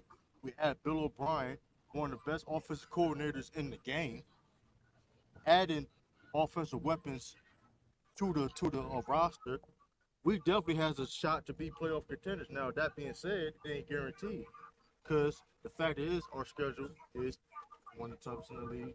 In the division, it's probably the toughest division. So, is y'all defense gonna be super legit to where y'all can rely on y'all defense? The defense always super legit. Defense not the reason why we even make the playoffs. Like the defense always been top 10, top 5. Like that's the defense. I can't hear nothing you saying, so I'm just thinking you saying the Patriots is nice. The only problem is the offense, and I would like to say, bringing Bill O'Brien back, I think you're gonna see a lot of things. You know what I mean? Offense open up with the Patriots. You know what I mean? Don't forget we got Devontae Parker. People forget. You know what I mean? Devontae Parker's a baller. My guy Ramon really? I think he's lying up in here. I mean, listen. I mean, listen, Tiffany. Devontae Parker played a majority of receivers in the Ravens. So let's not. I mean, what? He better than who? Like, out of all the teams we talked about on this panel, Devontae Parker played a lot of receivers y'all have. So I'm just listening. That is a lie. I mean, hey, I didn't listen. You make them see this. You see, don't forget. We got Juju Smith. Listen, is he a true number 1 receiver? No, but when I see him in the biggest game is when I see Super Bowl, he made plays. He made plays. Nice. I don't like everybody That's because he had Patrick Mahomes throwing the ball. New England Patriots don't have Patrick Mahomes. Well, here's the thing though. He was balling before we had Patrick Mahomes. Let's not act like Juju wasn't. No, he wasn't. So Juju was not. Juju was not about. After Antonio Brown left the Steelers, after Antonio Brown left the Steelers, Juju Smith-Schuster was he ceased to exist. He ceased to exist. No, I thought he got all his success off of AB. Let's be real about it. I never said Juju was a number 1 receiver though, but we gonna lie saying that man ain't performed. He didn't. AB was his get out of jail free card, so to speak. All right. All I know is this. Then when we talk, and we want to talk about quarterbacks, and we want to talk about Mac Jones, let's not see people love injuries. We talk about injuries on here, right? We talk about players and stuff like that. It's not the reasons why that we lost. Jones was hurt. Let's not forget that he was also hurt. Regardless of the down season Mac Jones had, Mac Jones is still one of the most accurate quarterbacks in the NFL.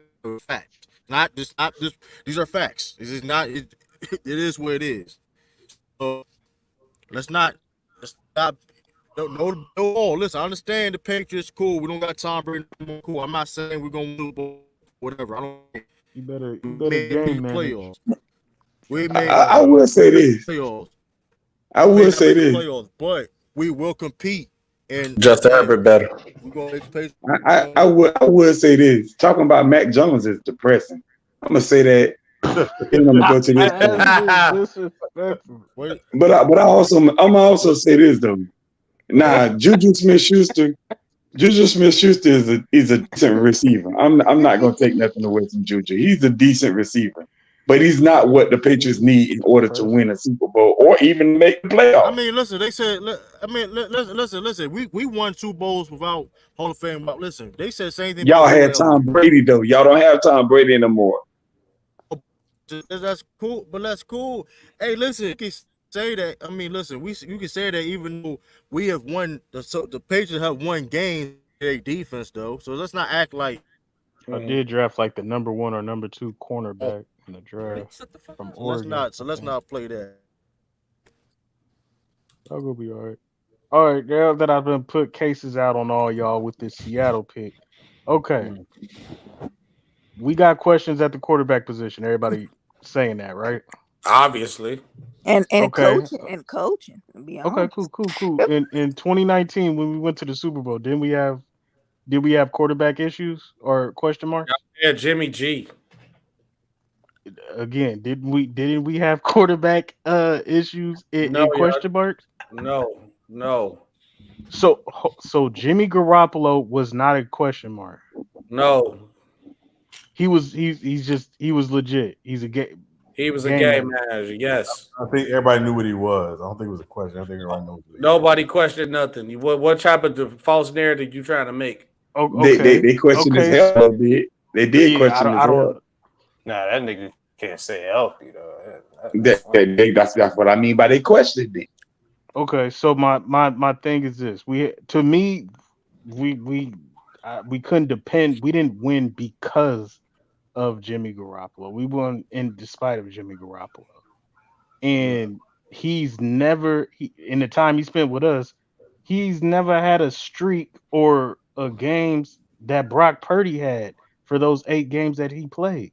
He never had a stretch like that. That's the longest stretch of great games we had since Colin Kaepernick, and we got to go back all the way back to Steve Young in Montana for that. To me, I don't, even if we have a question mark at the quarterback position, we still have the number 1 defense, and that quarterback is still going to have weapons. Can you guarantee weapons. Going to be number 1 defense? You said what? Can you guarantee? And then what about this right here, Mr. Holdout right here, Nick Bosa right here?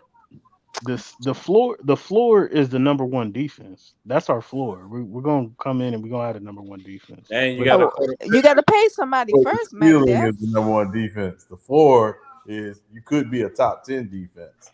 That is disrespectful, Sean. Come on. That's not disrespectful. It's possible. That's not the floor for us. Like that. That's not disrespectful to be in the top third of defenses in the NFL. But it's quite possible without Nick Bosa, you're not the number 1 defense. Why y'all act like we not gonna pay that man? Why y'all would have paid him already? Oh, it's not saying that, but you gave Javon Hargrave $80 million for a reason. Clearly, they thought that position was a position of need. Correct. So, not to be funny, but I think there are defenses. When I look around the NFL, and I'm going to Philly first, that Philly defense is loaded. They don't have a better defense than us. They're sec I'll just say this: everybody's let's just say everybody's secondary is better than us because I can't talk about even though Hufanga is nice. Let's just get that out the way. Right. But as far as a front 7, there's nobody that has a better front 7. Well, and again, the only difference is because of your inside linebackers. But last I checked, the Eagles led the league in sacks last year. They did. And 70. And they got arguably the best prospect in the draft this year. 2. Yes, 2 of them. But I'm just saying Carter was number 1 on a lot of people's board as the best prospect. I thought the Bears should have took him. I was like, the Bears are stupid. Yeah, well, I know you needed an O-line, but I was I can't believe them teams still passed up on. I was like, the Bears could get an offensive line later or trade up later. You better take Carter while you got him, but y'all traded back. I think Carter had a lot of attitude problems. Yeah, from the interview that I heard that he had with Poles didn't like his attitude. He didn't like his demeanor, and plus the whole accident. Right. Which was he had a lot of question marks and red flags. That's a fact.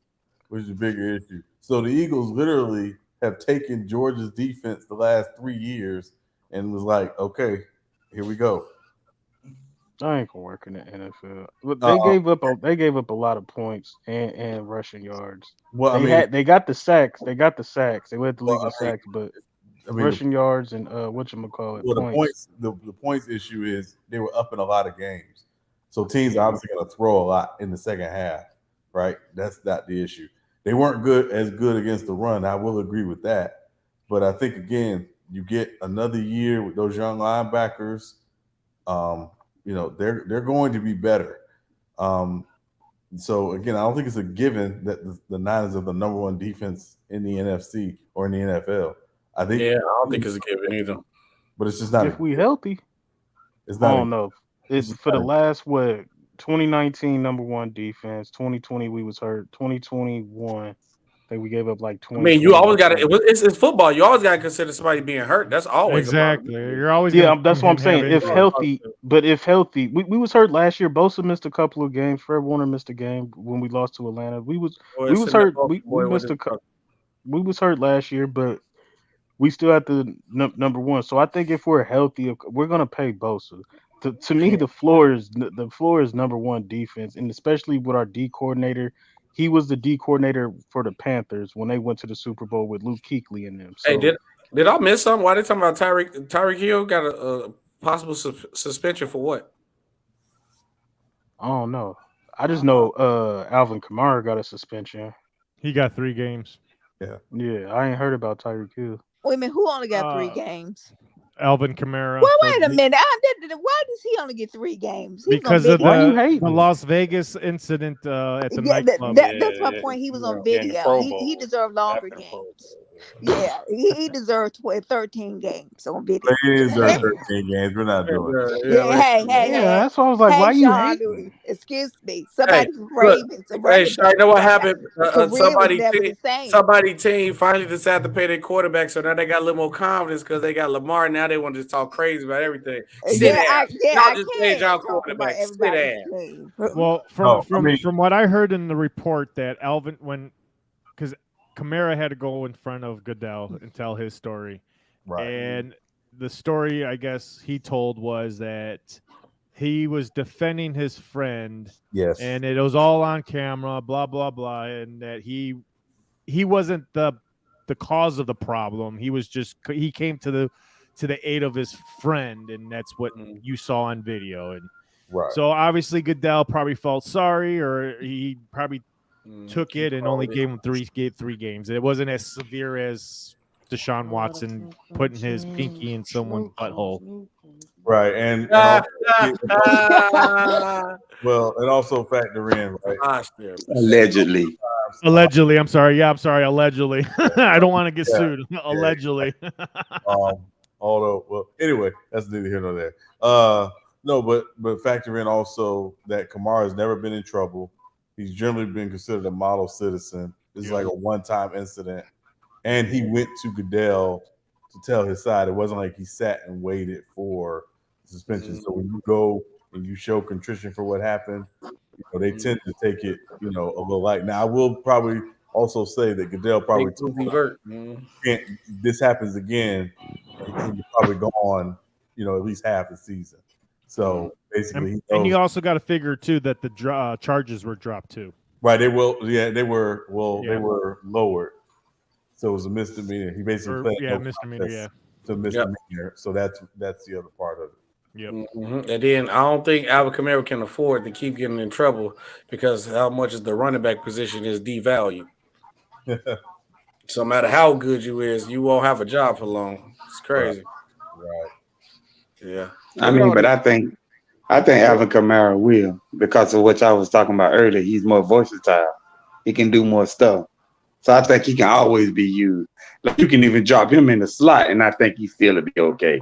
Right. Yeah. He's got paid too, so that's the other thing too. Yeah, so I think he'll be fine. Yeah.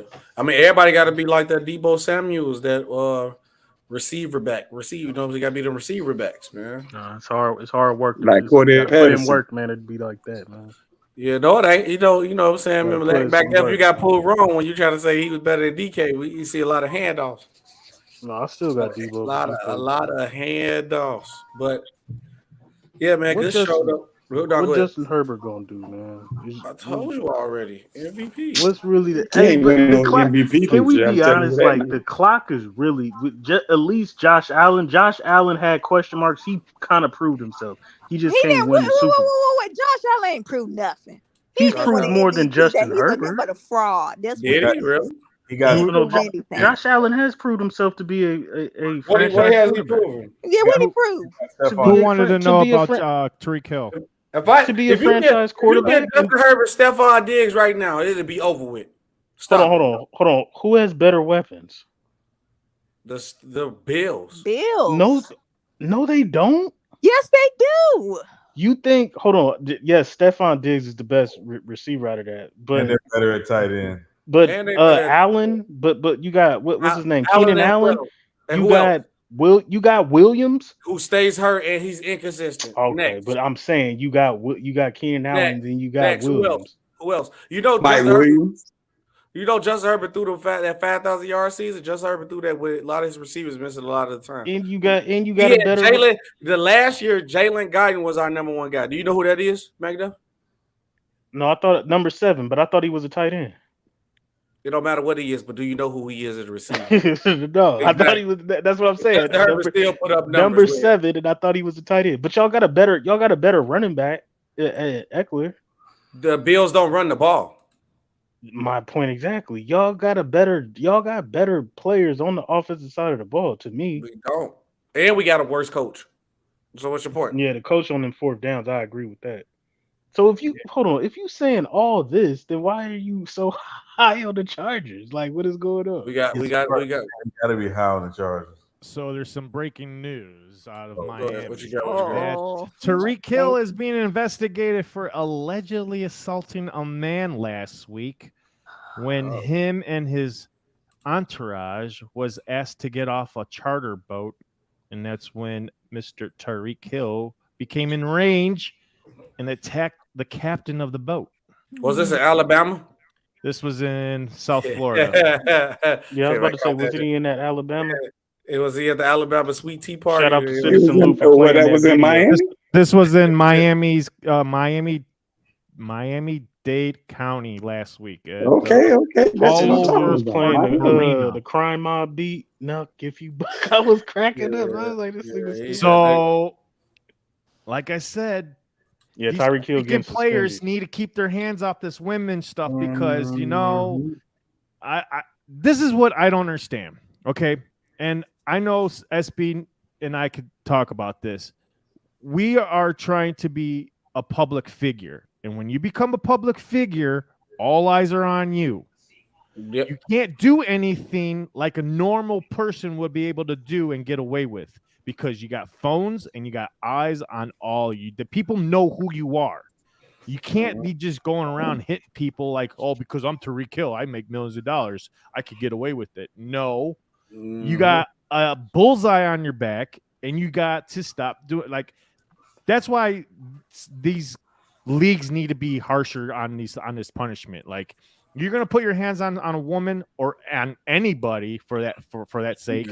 You should be either suspended for a full year without pay, go to counseling, anger management, or whatever it is that you need to do to control your anger. Yeah, no, and I agree with what you're saying, but the problem that comes into play now, and what I've been learning more seeing, is that when you are a public figure, people try to put you in situations to manipulate and attack you, like we just seen with the guy that played the co-star Creed, and they lied that he lost all his roles until we found out the truth.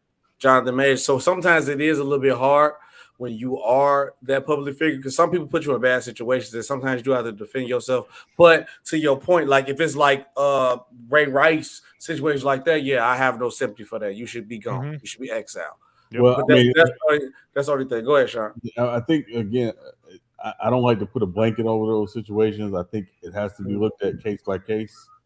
Yeah. I think what the, and I'm speaking about the NFL in particular, since the Ray Rice situation has tried to put precedents in place for when these incidents happen. So if it happens, and they've also put things into the collective bargaining agreement in terms of player conduct, into the context in terms of player conduct, there's an expectation. My concern is not so much when players do it, but when all figures in the NFL do it, regardless of their So, because you got a higher up personnel, like upper management doing it. Yeah, I'm talking about the Washington Commanders owner, boy. I mean, but when you got owners doing stuff, where's the punishment? Because to me, Daniel Snyder didn't get punished because Dan Snyder made $6 billion selling the Commanders. Yep. So, I mean, give me $6 billion as a punishment. I'll take it. Yep. So I think that's the other side of it is it's what does the standard permeate across the board? This is a good question though. What is a fair way to punish owners though? Then besides giving them a big payday, that's a good question that I want to know. I mean, there's. I wish there was a simple answer. Yeah, I don't know. I don't know either, bro. I wish there was a simple answer. I mean, again, Donald Sterling got kicked out of the NBA and was never allowed back. Yep. But he got a check though. He got a check though. Mm-hmm. So, is it that these leagues need to, invest in terms of owning a portion of all their teams? So these owners don't get these huge checks when they're out. So they say, hey, you got 60% ownership. You don't own this thing 100%. But I mean, but that's still saying instead of $6 billion, we're gonna give you $3 billion. So you still leave it with a big check. So I mean, you leave with a big check. Well, when we're not factoring in taxes and all that stuff. Yeah. Maybe sacrifice draft picks or players or something. I don't know. I mean, we've seen that, right? Where not so much owner, but it was when Minnesota, the Timberwolves, that is, did the under the table deal with Joe Smith back in the day. Mm-hmm. Stern hammered them. They took 4 first-round picks from him after they had given. Oh, that's right. I forgot about that. Contract, so they weren't able to build a team through the draft around Kevin Garnett because of doing the under the table Joe Smith deal. Why you doing under the table Joe Smith deal? I have no idea, but that's another conversation. That's another conversation for another day. The point is that I think there are ways to do it, but I do think it really depends on what they did and ultimately what you're trying to get accomplished. Yeah, that's true. That is true. But yeah, I'm gonna go ahead and shut it down, family. I'm appreciate all y'all. Sean, are you free? Good night, coming through, Robbie. Sean, are you free tomorrow? I'm never free, but I'm available. Okay, I'm gonna hit you in the morning. Robbie, I appreciate you coming through. Tiff, hey, you hit me up anytime, bud. I'm always free. Always free. Yes, sir. If you need me to come up on the show, let me know. You know me. Do me a favor too, Robbie. Send me the new address to IMS because I need to come up there soon. I need to talk to Ben, and then I need to work on like a new audio demo and stuff. So I gotta trying to work my way into doing some things. I only got something to play. I know. So, I'm the only one back out of from Lombard. Oh yeah, so I know it's probably like. Is it better than the old campus though, for sure, or is it like? It is. I think it is. It's great. It's a great setup. I like it. Okay. I like it. But yeah, I'll definitely shoot you the address and everything. It's off of 94. How far is it from the airport? Like, is it right next to O'Hare? Yeah, it's right off of Cumberland. Okay. Cumberland. It's on the corner of Cumberland and Higgins. I think I know where that's at, but yeah, still shoot me the Addy. Yeah, I'll shoot you the Addy. All right, Robbie. Appreciate you, guys. Brother. Take care. Be sure to check me out Mondays at 3 p.m. on twitch.tv/SportsTown Shy. That's our new platform now. We're no longer doing iTunes, so it's all Twitch. See, look, I was older. We didn't even have iTunes. We were just on the website. Look, y'all got Hey, we're moving up in the world now. We're moving up in the world. At least y'all got on iTunes. Look, I can say, man, open up your phone and you hit me on exactly.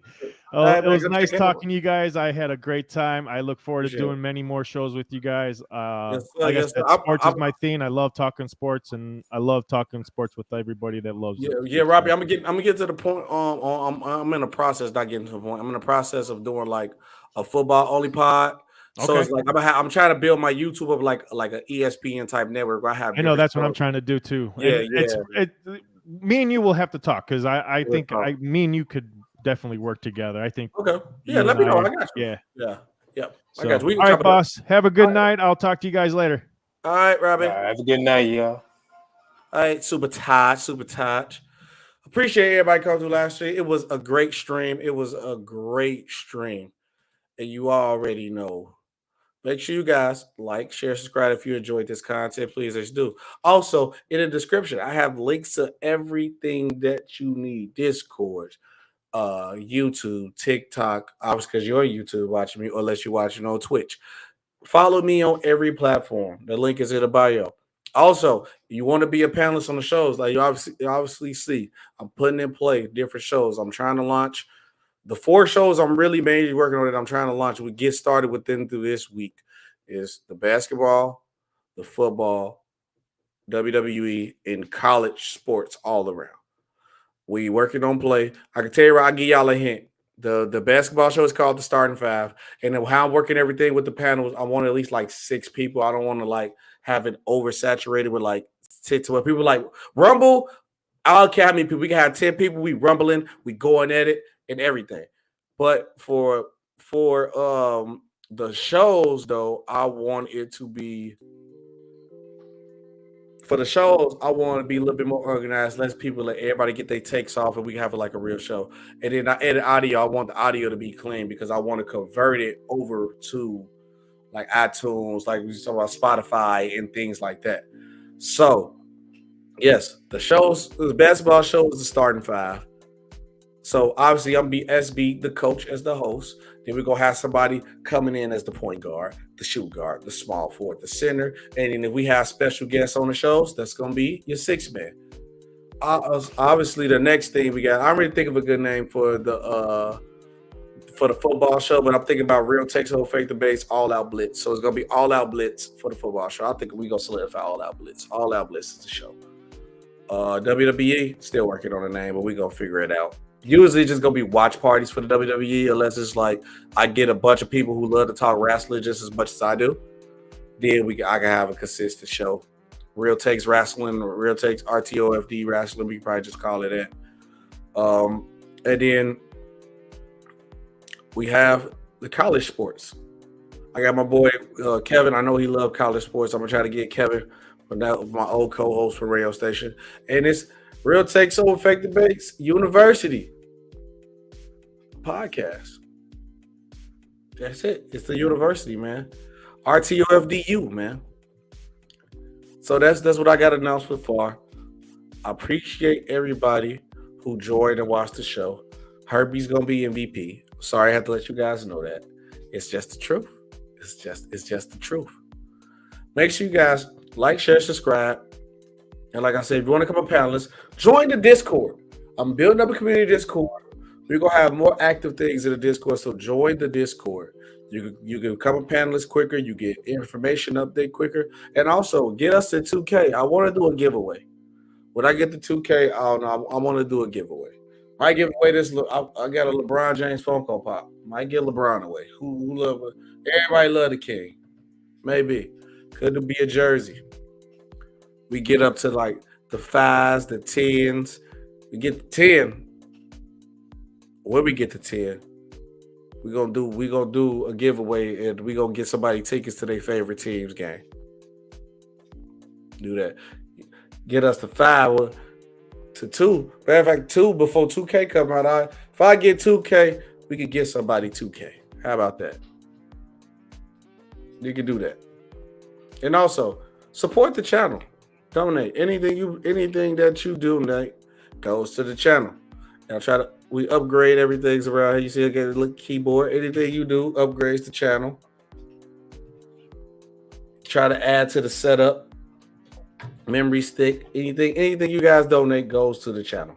PC on the way too. And when the PC get here, trust me, it's gonna be fire. Edit's gonna be way better and crazy. But like I said, once you hear that music play, you know it's time to go.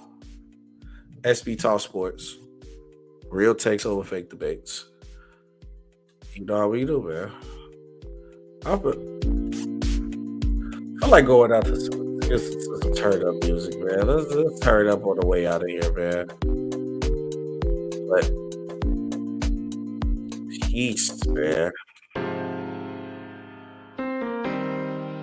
Watch how I stick to my grind, I never get out of line. Bitches, they paying a fine just to come sit by the dime. I'm dripping, I'm not on my prime, out of sight, out of mind. She callin', she all on my line, told her quit sniffing them lines. Too many niggas confined, tryna get plugged with a rhyme. Niggas, they wanna do crime, but they don't wanna do time. What part of the game is you playing? Better take heed what I'm saying. All of this pressure applied, the pressure has been applied.